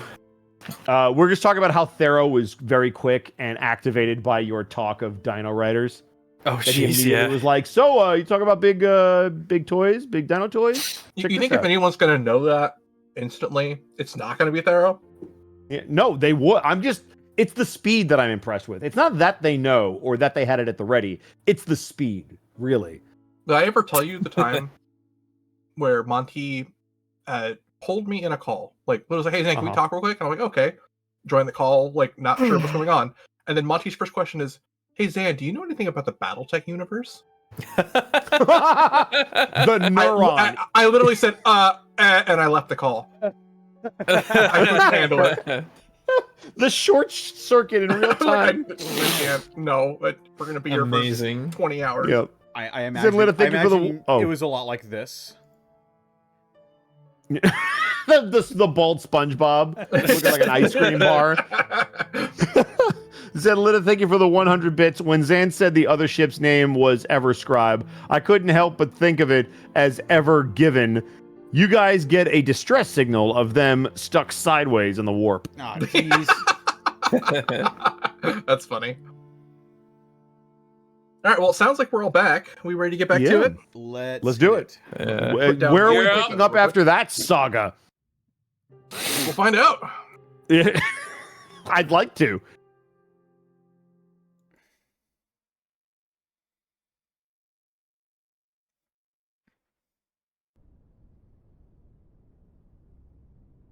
You all find yourselves now within the Lord Captain's office. With you are 10 heavily armed servitors, as well as the choir master Telepathica. At the center of the room is Jerichus, surrounded on all sides by this security and his crew, as well as his retinue. The air is tense, but all parties have come here willingly for this meeting. For Bethany speaks. My Lord Captain and honored retinue, it is with great dread that I must inform you of a situation most dire, and I thank you for all arriving promptly. For it is my belief that there is some manner of demonic influence at play aboard the Fool's Gelt.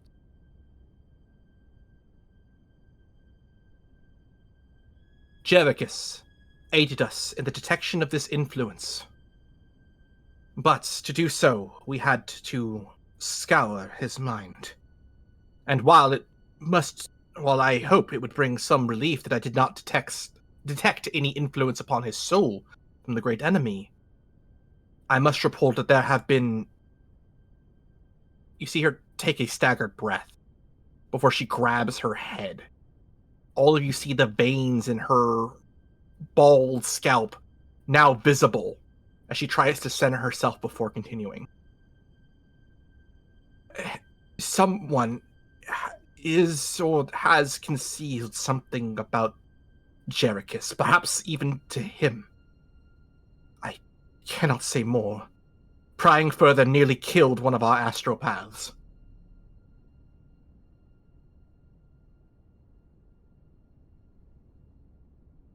She takes a steady breath, kind of looking towards your reaction, Lupus.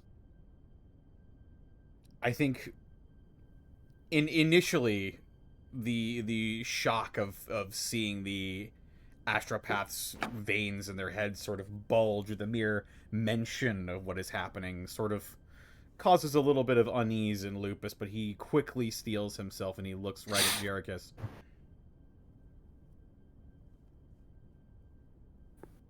Well, by all means, explain. My apologies, Lord Captain, but I don't know if I can. Not out of a lack of desire to, but they are correct. There are things that even I don't know about myself. Only about the things that I have gleaned, that I somehow do have a memory of, the things that I know that I shouldn't. It is why I beg them not to go into my mind. I knew they would find something, and They did. He sort of just puts a hand over his mouth and strokes his beard again, looking at the whole group. How could this have happened? And what could this mean? Well, my lord means captain. that- Oh, good. It means there are many deal of things that you do not know about me, my lord captain. It is my discernment, my lord captain. There are things that perhaps Jerichus does not know either. And while this lack of clarity is concerning, to say the least, I am convinced that Jerichus is not involved with whatever now has its ambitions for our ship. That being said, I cannot help but have my concerns about our thusly absent Master of Whispers. If I may ask, my lord captain, have you ordered the Master of Whispers away somewhere? I have not. In fact, I've scarcely spoken with them. I see. Well, I do apologize, Jerichus and my lord captain. I do not mean to bring suspicion upon Jerichus, nor the Master of Whispers. However, we must find them, and quickly. I understand. Our Master of Whispers maintains many of our connections. Losing them means losing a great deal of leverage in the surrounding areas. Indeed. But in this case, there is a psychic connection to the Immaterium that I am most concerned about. My lord captain, I would advise caution and silence. It is in my opinion that if this would get out that an upper officer was missing, it would spread panic very quickly. Even just the concerns en masse could feed the demonic presence that seems to linger within our halls. But while we do need to find the Master of Whispers, I urge you, all of you, to maintain a sense of normalcy if possible. I will certainly endeavor to do my best. As such, my lord captain, I volunteer to oversee the investigation personally, as I am the senior sanctioned psycho aboard, my lord captain, and therefore I feel most equipped to find them. Is this agreeable, my lord captain? If you think you can help us sort this whole situation out, then I hereby give you leave to do so. You see her bow? Very well. I would also request the assistance of Jerichus, not only as an extra set of eyes, but also so that your retinue can receive information as soon as it is discovered, my lord captain. Are you amenable Is to this this, helmsman? I will do as ordered. Anything I must do to help the crew. That's not what I asked. I asked if you were amenable to this. In truth, I fear the things I have felt, the things I have seen, and whatever I just experienced, but I believe I am thusly uniquely qualified to assist in this endeavor, so yes. There is an old saying that mankind's oldest fear is that of the unknown. We fear that which we do not understand. And so we must seek this understanding if we are to solve this situation and swing it towards our favor. And I trust Jerichus you will to be able to do this. Jerichus will turn to you as you say this. He normally carries himself very proudly and very upright, but there's a looseness and a vulnerability that you have not seen from him. Almost hardly ever. I believe you have just described every day of my life for as long as I can remember.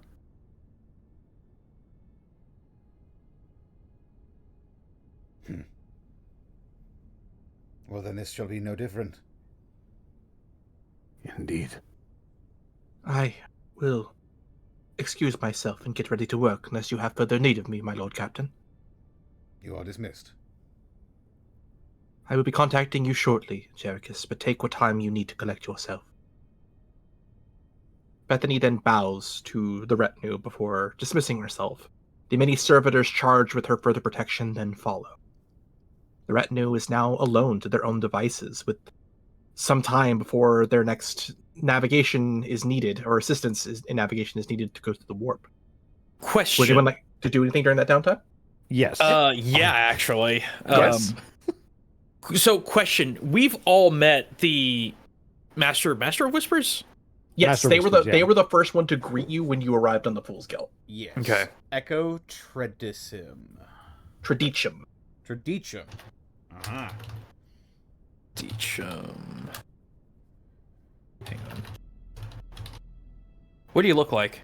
I'm trying to remember. They were very androgynous and wore very unassuming looking robes. They almost dressed like a priest, but not quite so. There you go. I threw the name in the chat. Mm-hmm. Any other discerning physicality? They looked purposely as bland as possible. Would I be able to know if that's something that, because they're a sanctioned psyker, I assume, or some kind of... They're a weird. No, as yeah. They introduced themselves as a weird, which is an unsanctioned psyker. Okay, that was that person. Got it. Would I know from my experience if that's typically something that is done to look as unassuming as possible to blend in? You have spent your entire life hiding, trying to blend in. You are certain that is what they are doing as well. Yeah, I remember we made that initial connection because they noticed it immediately in me.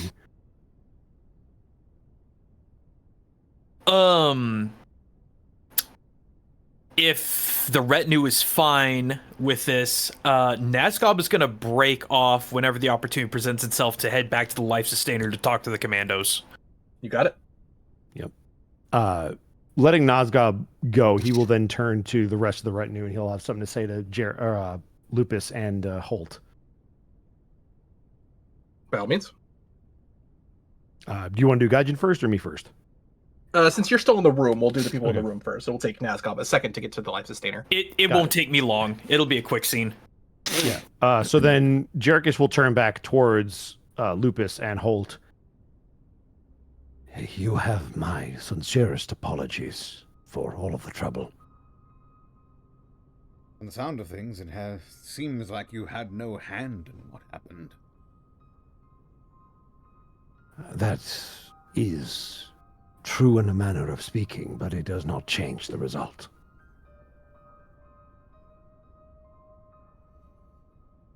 And he'll look down towards you, Holt. I think you now understand why I came to you when I did. Holt has been staring at you the entire time, not moving. Mm.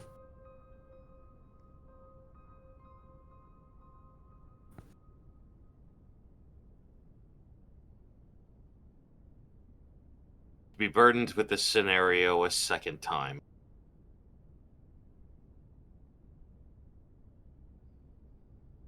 As I told you many warp cycles ago, Holt, you are uniquely qualified for this. And if that is the case, then I can put my insight into all of this. I would welcome it.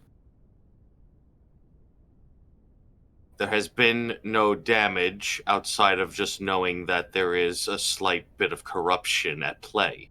Not of your doing, just that it is made apparent. Judgment cannot be rendered at this time. It will do so when the action requires it to be. As I told you, I trust you to know what must be done.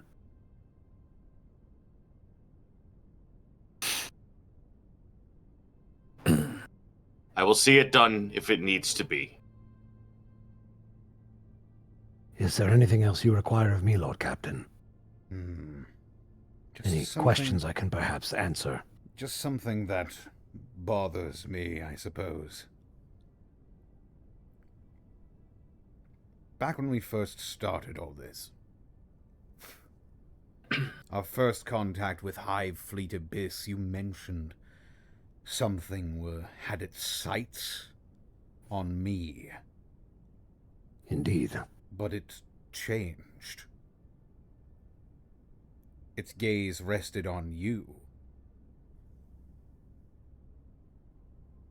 I'm curious. I'm not wholly familiar with... He sort of just, like, gestures with his hands around his head. Not familiar with the psionic goings-on, the disciplines and training, the dangers of being a psyker. I have only heard stories and reports and those that were in my retinue on my previous ship, but... Shericus, go ahead Yes. and give me a Psyniscience. Or sorry, Okay. Forbidden Lore Warp with a +20. Okay. Ooh. That is a -20. I'm going to go ahead and just change that. 2 degrees. As the Lord Captain asks this question of you, it begins to dawn on you.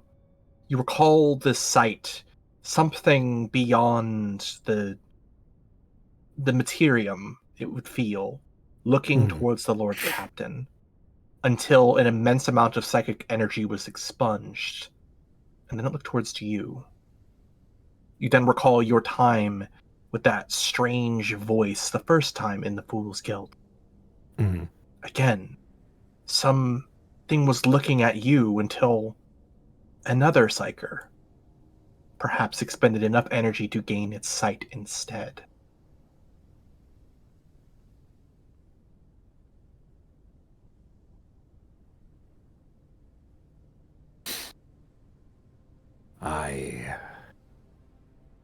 I believe whatever is looking at us, it is drawn to the immense powers first that I exhibited, and then that was just exhibited, which if I am to follow the patterns, means that our choir master telepathica might be in grave danger. He sort of strokes his mustache again, looks right at Jerichus. If you were in their position, what would you do? Now or before? Both.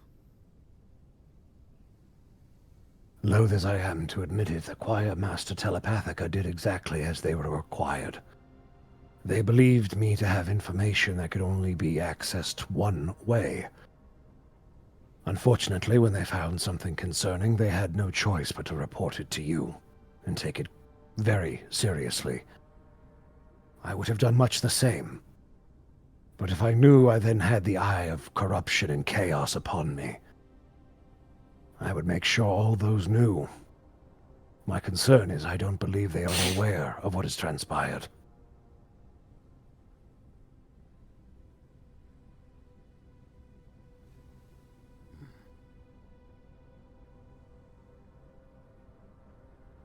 I will be perfectly frank with you, Captain.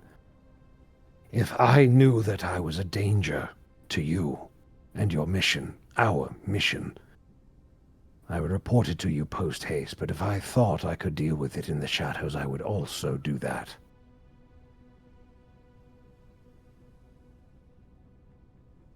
I know not what they believe at this point.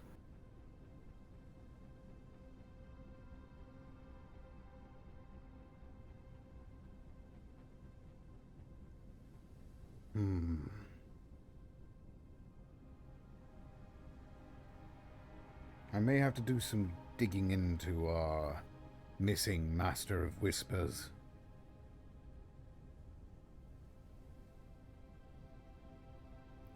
I thank Out you of for- curiosity, if you don't mind, did the Master of Whispers ever describe what transpired between us? The event? I don't believe they did, right? Nope. This is the first time you're hearing of it. This is the first time I'm hearing of all of this. As a matter of fact, I don't really recall the last time I spoke with the Master of Whispers outside of our first initial meeting.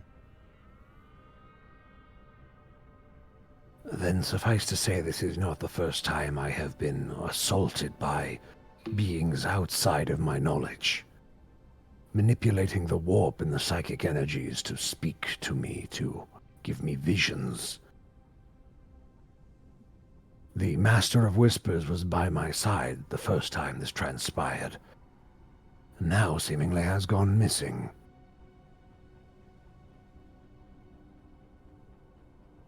And perhaps this presence has had its gaze shifted once again. That is my concern. With all due respect to Bethany, I would prefer its gaze remain upon me. I am a less valuable asset, you see. No.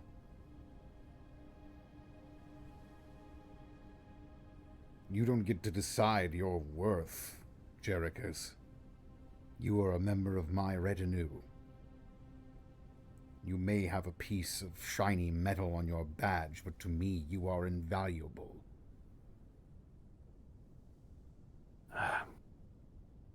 I do appreciate that. I simply mean that their skill set is hard to come by, and thus replacing their position once more would be very difficult. Indeed. So let's try to get this situation settled before we hit Zorgul. I shudder to think what would happen if we still have a missing Master of Whispers on an Inquisition planet. I simply await the Choir Master's instructions, and I will do as told. Very good. I expect both of you to keep me appraised.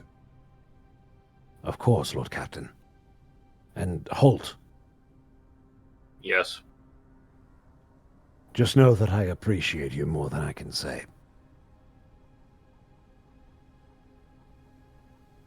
And again, Words. I am sorry.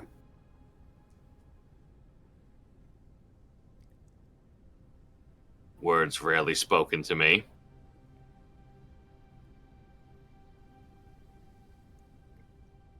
He just nods in agreement, though, to both those statements. Now, if you'll excuse me. And he will slightly bow his head and begin to exit, and will simply await word from the choir master as Nazgob does his thing. All right. Nazgob, you enter the life sustainer into the back boiler room, where you see the boys throwing more stuff onto the fire. Hey boys, circle up, I got a job for you. You see them all instantly move over and huddle like this is some sort of scrimmage game. Good lads. Alright. I need some cunning out of you geeks that would rival Mork themselves. There's a weirdin' in this ship. Yumi weird boy. It's kinda hard to describe because he looks like every other Yumi. Them Yumis with them wider hips. Or the more boy-looking Yumis. It's a bit of a mix of both.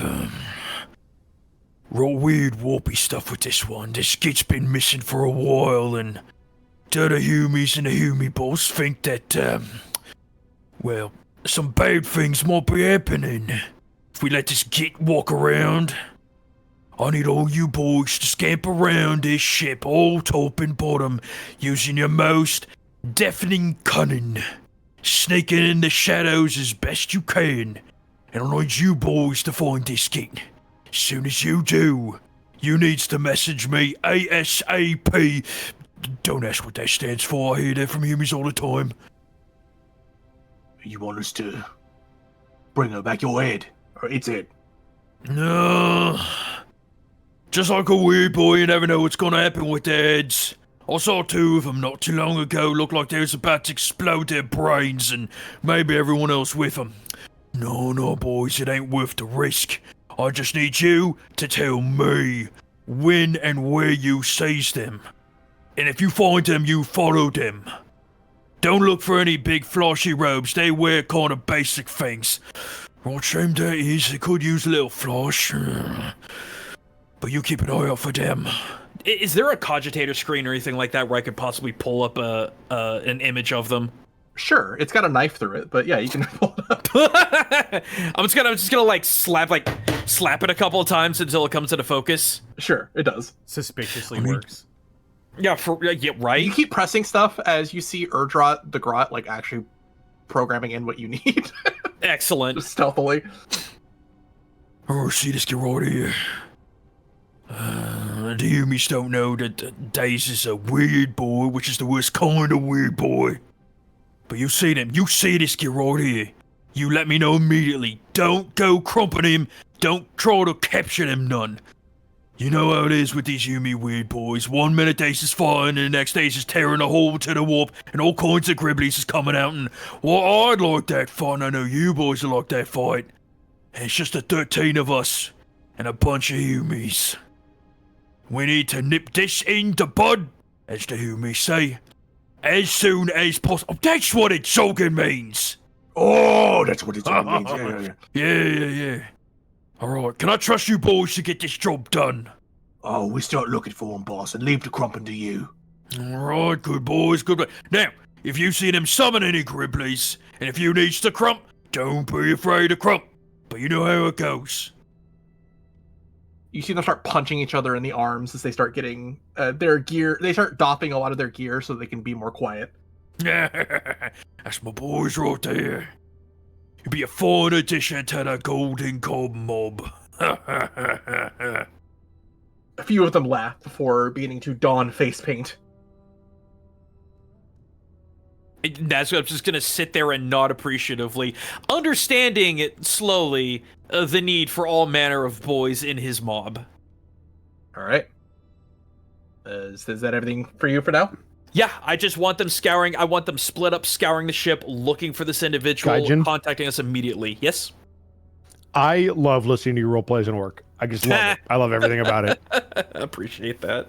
With that, before we leave, you guys want to exit the warp and then re-enter it to do new tests, Correct. right? Yeah, so correct. with that in mind, I will need this will be a crew test. It is a -30 to find a single individual, but I will give you a +15 because of the commandos that are looking high and low now. So it's be a -15 from a crew test. Go ahead, Connor. All right, let me get in there.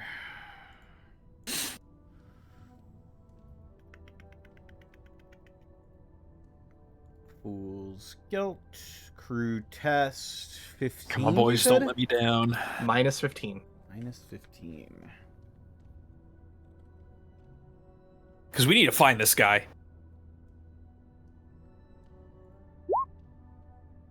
Aw. The pass-fail situation's a little different in this. If you want to save your fate points, that should be okay. That being said, with 1 degree of failure, you are certain that you search about a third of the ship and are certain that they're not within that third of the ship that's been searched in this time. Do we know which third? The upper decks you have searched. Okay. So the gold coin decks. But with that in mind, I am going to now move us back to the subsector map and ask you once more, though I'm pretty certain I know where you guys want to go, but just in case that changes, still heading to Zorgal? You know, let's take a detour through uncharted warp. You know, I would do the same thing. Yeah, let's do that. Let's go to Kano. You know, let's just let's ruin all of Zan's prep and just die immediately. I want to go off. I want to go off the map. I want to see if there's like an invisible. Yeah, what's wall, beyond or this, if Zan? there's Where's the second map? There's a giant space monster that like eats us, like in fucking like GTA or Shark eats you. monsters. Hey, Zan. Yeah. Can we go to the Ghoul Stars? Once. That sounds terrible. Once. But yes, we will continue. That being said, I do need a navigation test. This would be done at a plus 10 at this point. As you leave the warp, find the next jump point and begin to re-enter the warp. 2 degrees of success. Nice. Okay, that is with all the modifiers. That is a minus 25 again. Okay. Okay. So I'll just roll that again because I have it plugged in. Yep. That's a 57 this time. 57. All right. That is slightly wavy lines. Calm warp travel. It is calm travel, which means the warp travel is unimpeded. 1, 2. I need a D5. Okay. Go ahead, Gaijin. Okay. For the amount of days. Just for reference, I think one day. Let's go. Nice. Good shit, dude. All right. This is why I'm rolling the days. Yeah. Then I need another crew test to try and find the Master of Whispers. Still. You want to do this one, Zito, or do you want to go? Still Connor's on it. If you want to, would you like? Sure. We do have all our fate points, just except for me with 1. But this is a rough roll to use it on because it's. A Connor has an 15. extra one as well. That's fair. Oh, okay. Is that for just a session? Just a session, yeah. Yeah. Okay. So what is this? I'm rolling again. I'm It's sorry. a crew test. Minus 15. Crew test minus 15. Ship, I believe. Yeah, I'm on the ship. There it is.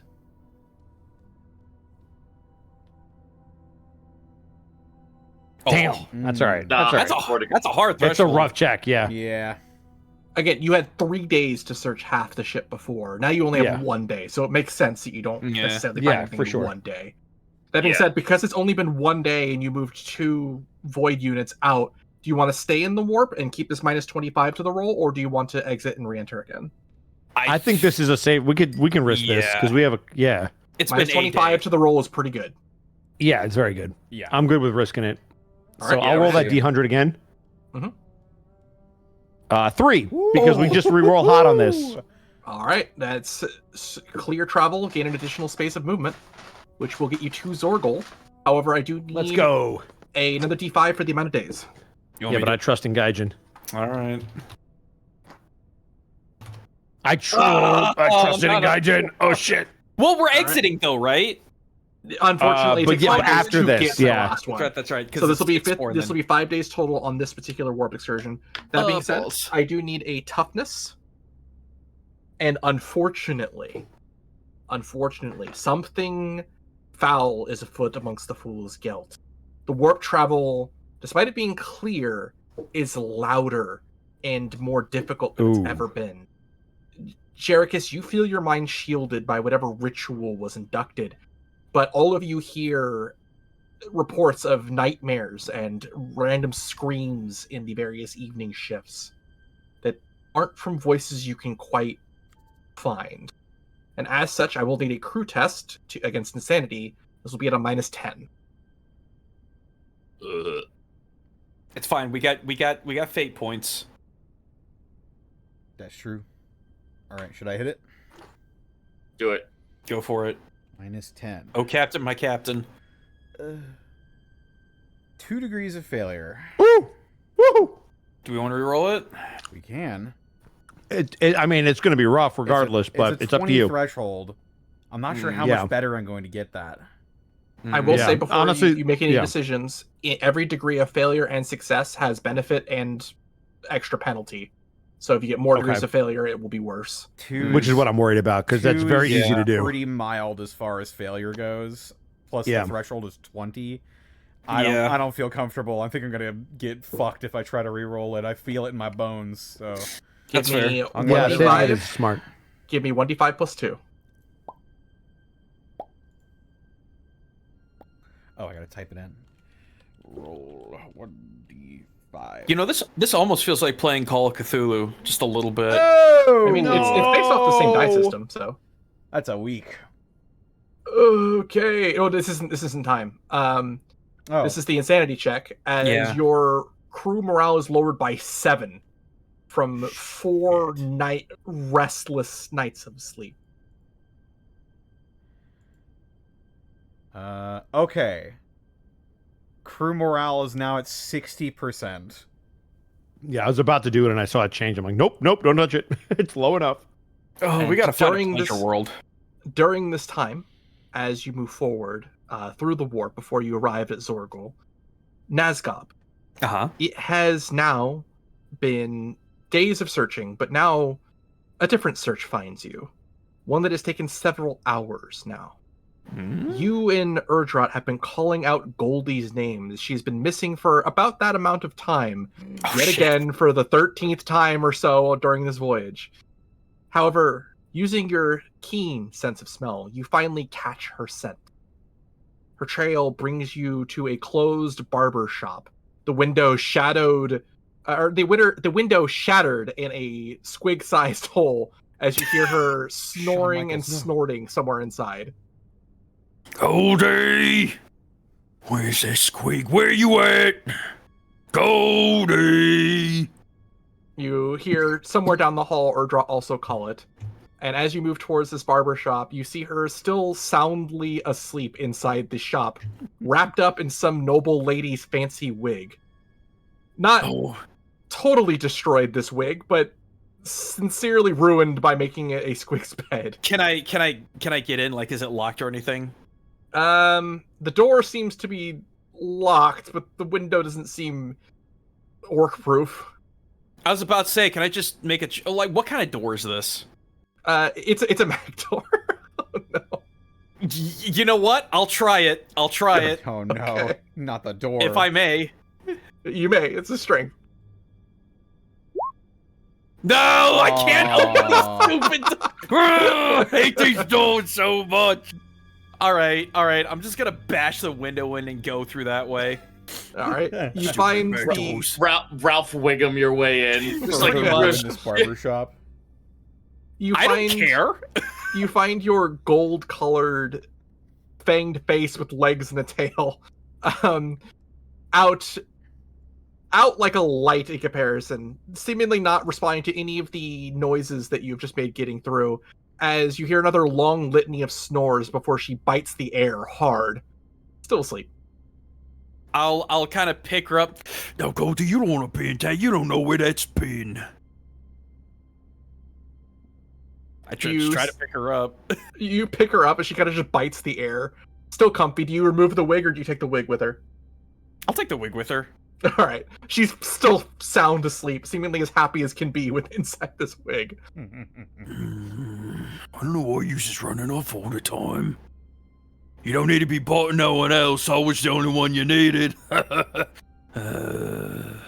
You then hear Erdrot, your goblin-like companion called a Gretchen, from the halls outside. Goldie! Come on out! He cries, still looking for the squig that you've now clearly found. It's fine, run out, Goldie. You then hear a series of pained coughs, followed by a small body slumping over to the ground with a thud somewhere outside. I unsheath Spin Scrag and get that thing spinning as I get a little bit spooked by the sound. All right. You head outside the barbershop? Yep. Just prepared. I'm gonna tuck Goldie into a pocket. I assume there's just gonna be hair and maybe a leg sticking out. Yeah, absolutely. You've got basically like a number of bags that you can just fit her in. I'm gonna get Erdrot to get up on my back and out of line of sight. Get the Grog Blaster. It's nowhere to be seen. Oh no! I'm rushing now. I'm rushing to go to where Erdrot was. As you rush out to where you heard Erdrot calling, you go towards the same sound and the noise that you just heard. You find Erdrot on the ground, breathing heavy, struggling to get back to his feet. I immediately run over and just pick him up one-handed. Not like by the throat or anything, but I just grab him, pick him up just to see what's wrong. He breathes heavy and weak. You see no wounds on his body. but something smells wrong with him. Something inside his body. You see tears on his face, not just from pain, but from anger. Nescope. Hey, what's wrong, Runt?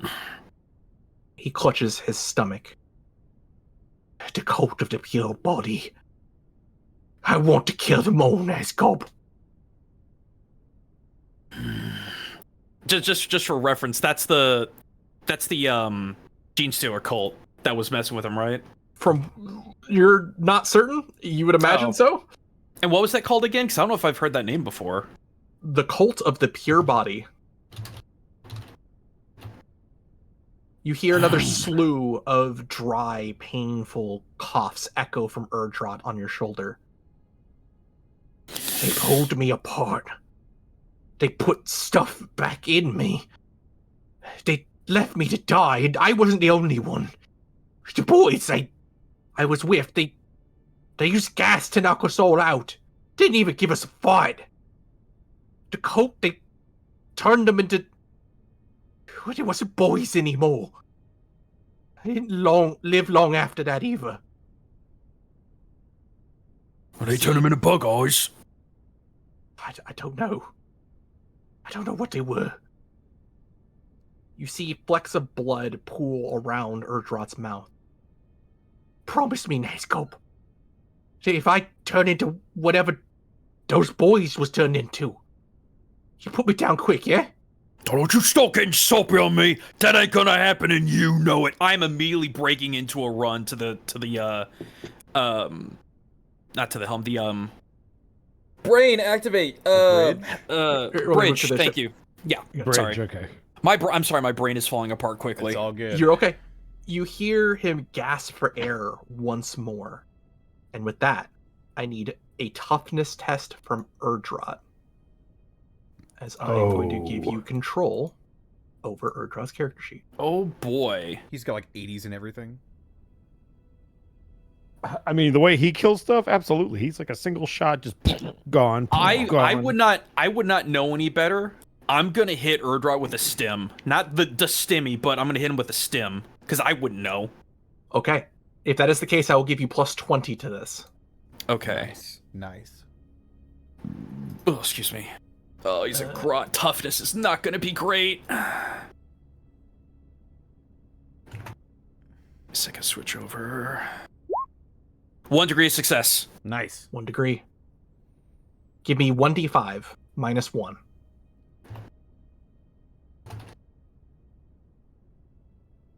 I think this is right. Oh wait, you know what? I'll just roll the d5. Oh my god! Stupid. Thank you. So 3. 3. Permanently lower his toughness by 3. God damn it!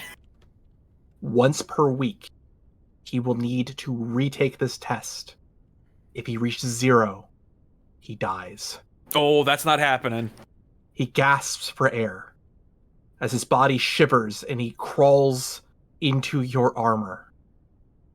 If there is some great healer on Zorgol, the clock is now ticking for Erdrot to find them. And as you rush towards the bridge, we will pause you there.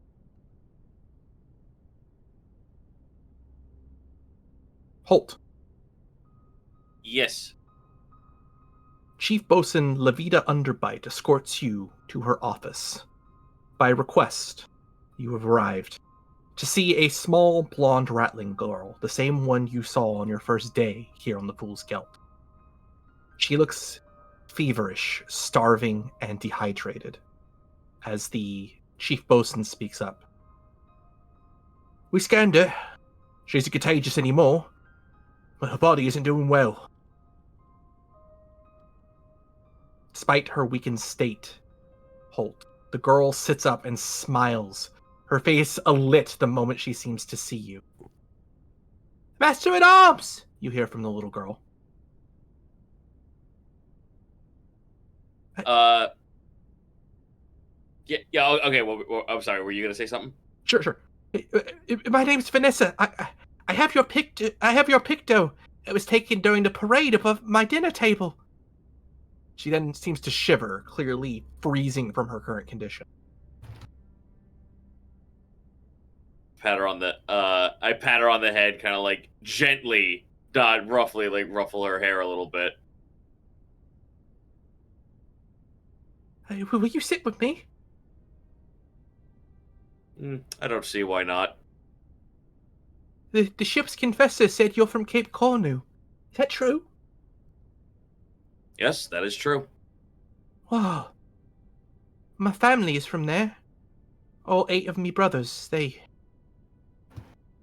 died defending the escape from my parents before I was even born. I wish I could have met them. How based on her age, how long ago was how long ago could that have been? You aren't certain, as she did say that the parents escaped Cape Cornu before she was born. Right.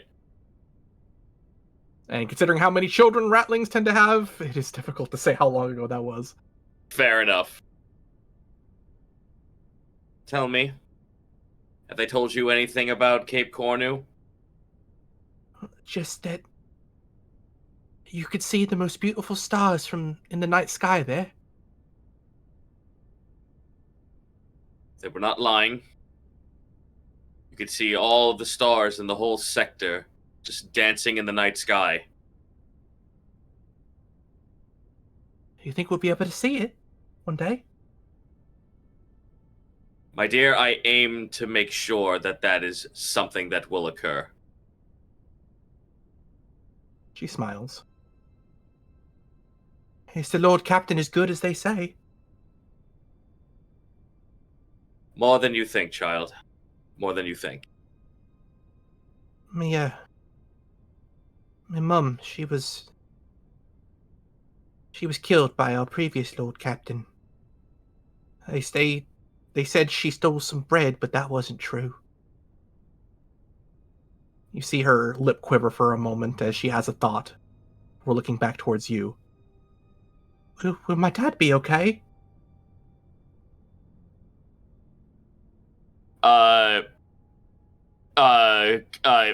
Holt beckons over a servitor. A servitor arrives at your beck and call. Do we have eyes outside of the ship? Yes, Master at Arms, you hear from the robotic servitor's voice. Are we near visibility on Zorgul? Approaching in 12 hours, Master at Arms.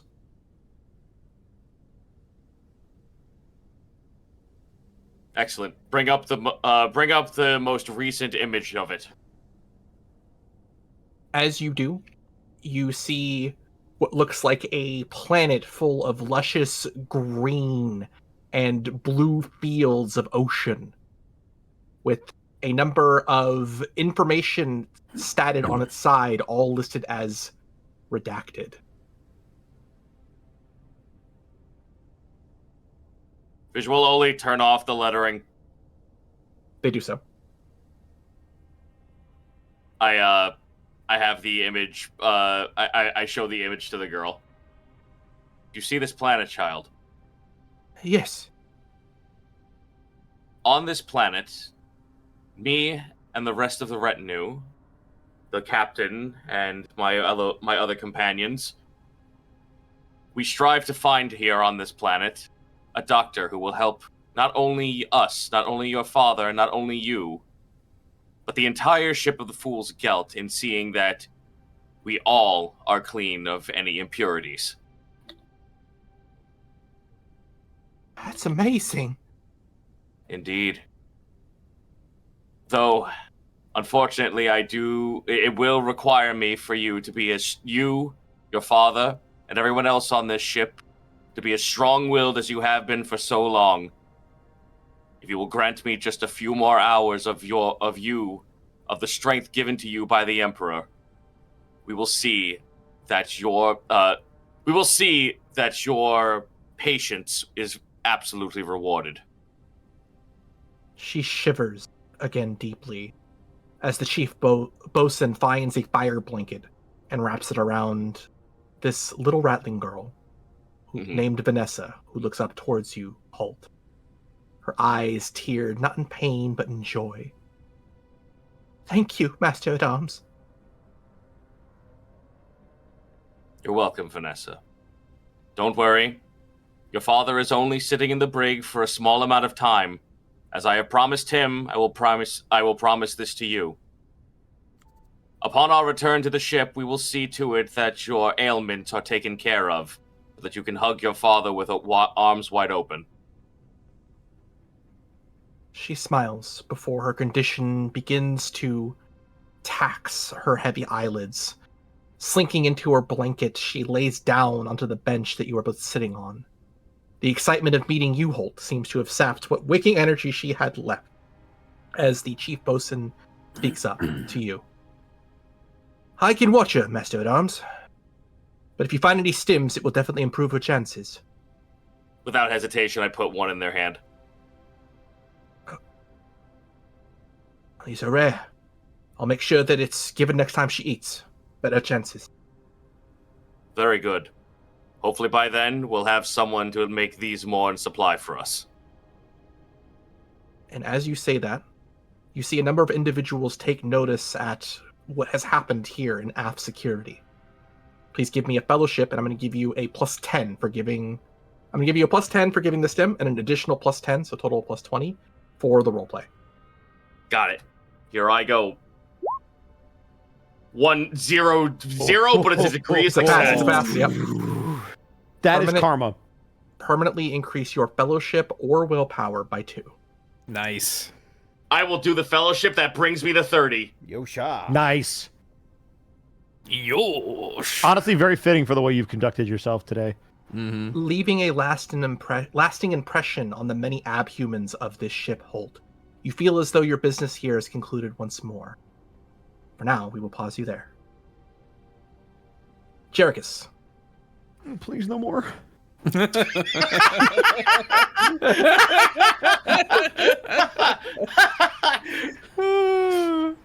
From within the darkened halls of the Fool's Gelt, you find yourself in an area that the commandos and other members of the search party have not gone.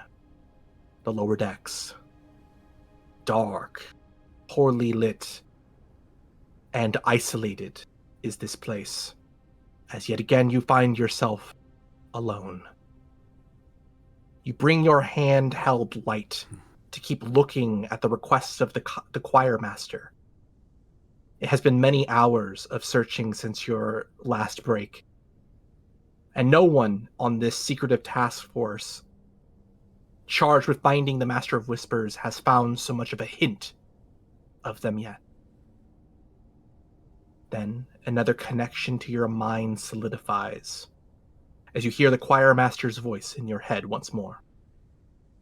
Jerichus, have you found anything yet? I am currently on the lower decks, but no success thus far. Very well. I will contact you again at the appropriate time. The Emperor protects. The Emperor protects. And as the connection fades, Xerxes will say out loud to himself, I hope. Something now strikes you again, Jerichus. Deep and alone in this place. A bizarre pulse like a breeze or breath washes over you. It reverberates through the bulkheads and nearly knocks you off balance.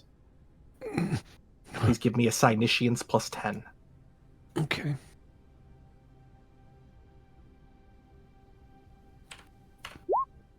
Failure. You feel an uneasy, yet familiar presence around the corner. Your eyes begin to dilate. You get the sense that it does not know you are there. You have detected it. It has not detected you. What would you like I have to do? no way to reach out to the choir master because they've always initiated that conversation, correct? Correct. Do I know if I'm capable of that or no? At present, unless you have the power, you cannot. my communicator with my retinue, is it subvocal? It is, yep. Thinking back to the conversation and Lupus asking him directly about what you would do, and knowing he has a choice between either dealing with this in the shadows or letting the crew know, Nazgob, Holt, and Lupus, over our very private subvocal communicator channel, you will hear Jerichus chime in. Is anyone on this channel? As you do, you feel your mouth move, but no words come out. You breathe, but you hear nothing. Your eyes continue to search from side to side for some sort of understanding as to what is happening.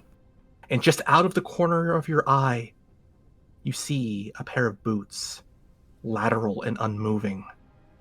You hear now, despite your lack of ability to hear anything else, a pained grunt from behind a series of crates these boots are partially concealed by. Another pained grunt meets your ears through the immaterium.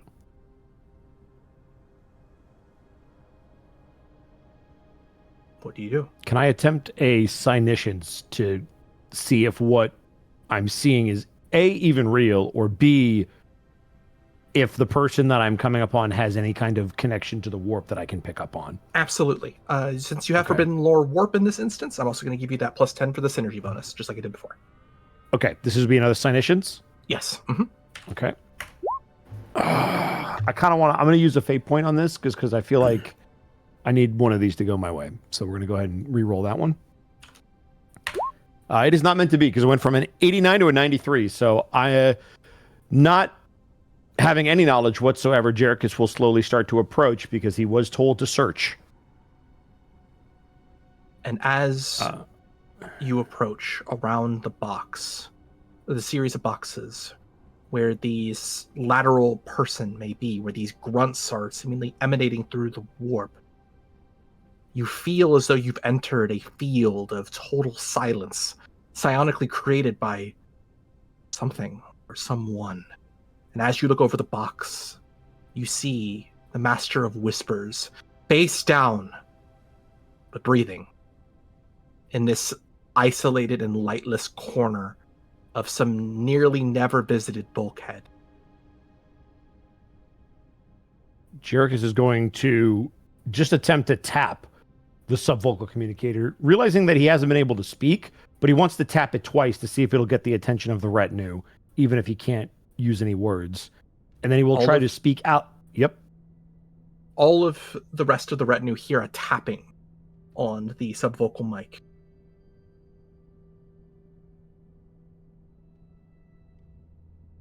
You know not what it means, but as you look over towards the Master of Whispers, you see and hear them through the immaterium.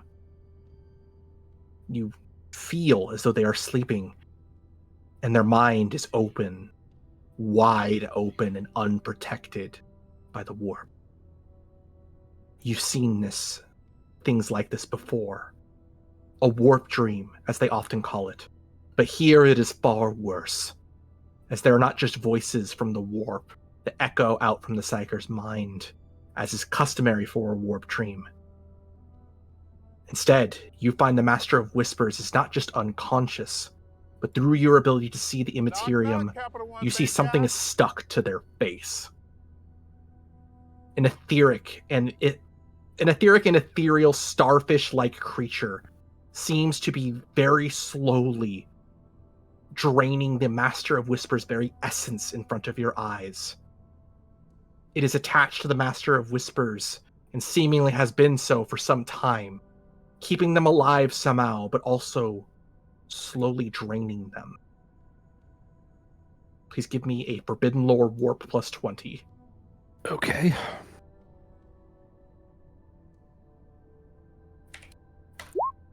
Oh my goodness. I'm going to fate point that as well because the odds are in my favor. All right, we're plus 20. There we go. 3 degrees of success. Very nice. Yeah. You deduce that in front of you, there's a warp creature that is incorporeal because it is not fully manifested into reality yet.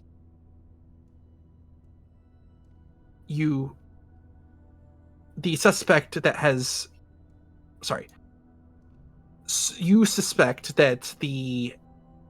so long as the Master of Whispers remains asleep, this creature will not be able to fully manifest, but it may not need to fully drain this psyker.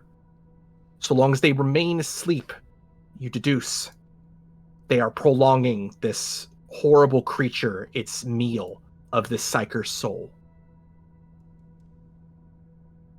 You then see the psyker's hand, this Master of Whispers, their hand still twitching and holding a strange shape.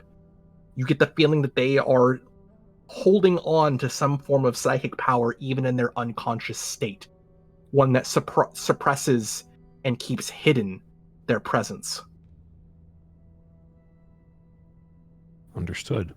Do I feel like with my ability to manipulate things, I could do so to a creature that is even temporarily manifested, or at least between the warp and where we are? You may try. It will be very difficult because you don't know what it is, nor any techniques to get rid of them, and you put yourself at extreme risk to do so. The only other option would be if I feel like if I ended the life here, would it prevent this thing from getting the stuff that it needs? You don't know, unfortunately, because you've never seen this creature. Okay. But as your mind races, you hear the choir master's voice in your head again. Jerichus, I sense your pulse is elevated. Are you okay? Jerichus will attempt to now speak in his mind. Can you hear me? Yes. I have found the Master of Whispers. Excellence, where are they? What area am I in currently? You are in the lower decks. Okay, not a specific part of it, just the lower decks? There's a specific part of the ship called the lower decks at the very bottom. Got it. Okay. I am in a remote part of the lower decks. I am unable to speak. It is only by your telepathy that I am able to communicate. That is... Okay. I need you to... You found them. What state are they in? There is a strange starfish-like creature that seems to be draining his energies. Although it is a creature from the warp, it is not fully manifested. It appears the Master of Whispers was maintaining some kind of stealth power to remain here undetected. They may have been trying to protect the ship. I need you to cover them up and bring them to the Navigator's Seclusium.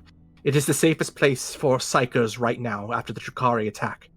I'm dispatching 2 servitors to assist. Is this agreeable? Understood. I will make ready. You feel the connection fade as a path, or as you try to path a route to the Navigator's Seclusium. You are certain that the path ahead can be discreet, but you will still occasionally hear a strange voice that echoes in your ear with each thought. This entity that is leeching on the face of the Master of Whispers seems to whisper words unknowable to you, but perhaps that is for the better for now. A few moments later, 2 servitors arrive to assist you in bringing the Master of Whispers to the Seclusium.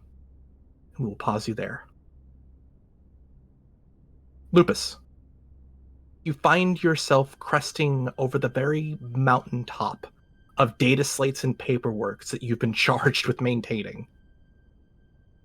First Officer Buchanan, who has been instrumental in aiding you get past all of this legal paperwork needed for your station, sits across from you triumphantly in your office as you have finished this task and officially conquered this mountain. He pours you a glass of Amasec with a single large ice cube inside.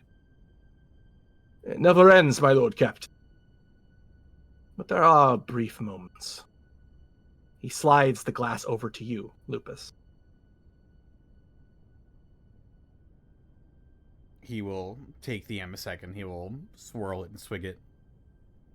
He lifts the glass up to cheers. Long live House Cylon. Long live House Cylon indeed. You share a drink. Tender moment of silence in your victory. And then you hear a Vox speaker alert from your desk to inform you have a recorded transmission waiting for you. Probably knowing what it might be, he will go over and he will immediately answer it. You hear the recorded message play. This is Choir Master Telepathica, Bethany Valentor, to my Lord Captain. I must request your immediate and urgent presence in the Navigator Seclusium. We have found and contained the Master of Whispers. I will explain more once you arrive. Very good. I will be right there. It is a quick trip from your office to the Navigator Seclusium. Do you wish to head there immediately? Yes. All right. As you take a quick elevator lift from the bridge to the Navigator Seclusium, it takes you but a moment to arrive. And there you find every known psyker aboard the Fool's Gelt in one room. The same room you did battle against the Tyranids not too long ago. They circle around the Master of Whispers, who seems to be in a coma-like state at the center. Bethany meets your eyes, Lupus, as she sits next to Jerichus and offers a seat for you at a large table they both sit at. The table itself covered in scrolls. He'll take it. Is the Master of Whispers in the room that we're currently in, or did we put him somewhere else? So currently you are in the Navigator Seclusium. There's a circle of psychers, including the Navigator Primaris, in the same circle formation that you were in, Jerichus, when they did the ritual upon you. But instead of you being in the center of the circle, now the Master of Whispers is laying down and unconscious. Hello, everyone. Xanalis Grim here. Unfortunately, there was a player emergency which forced us to, end the stream abruptly. But don't worry, everyone is safe and unharmed, and we will get you more Fool's Gelt as soon as we possibly can. But as always, if nobody told you I love you today, allow me to be the first. I love you very much. Thank you for spending your time with us, and we will see you next time.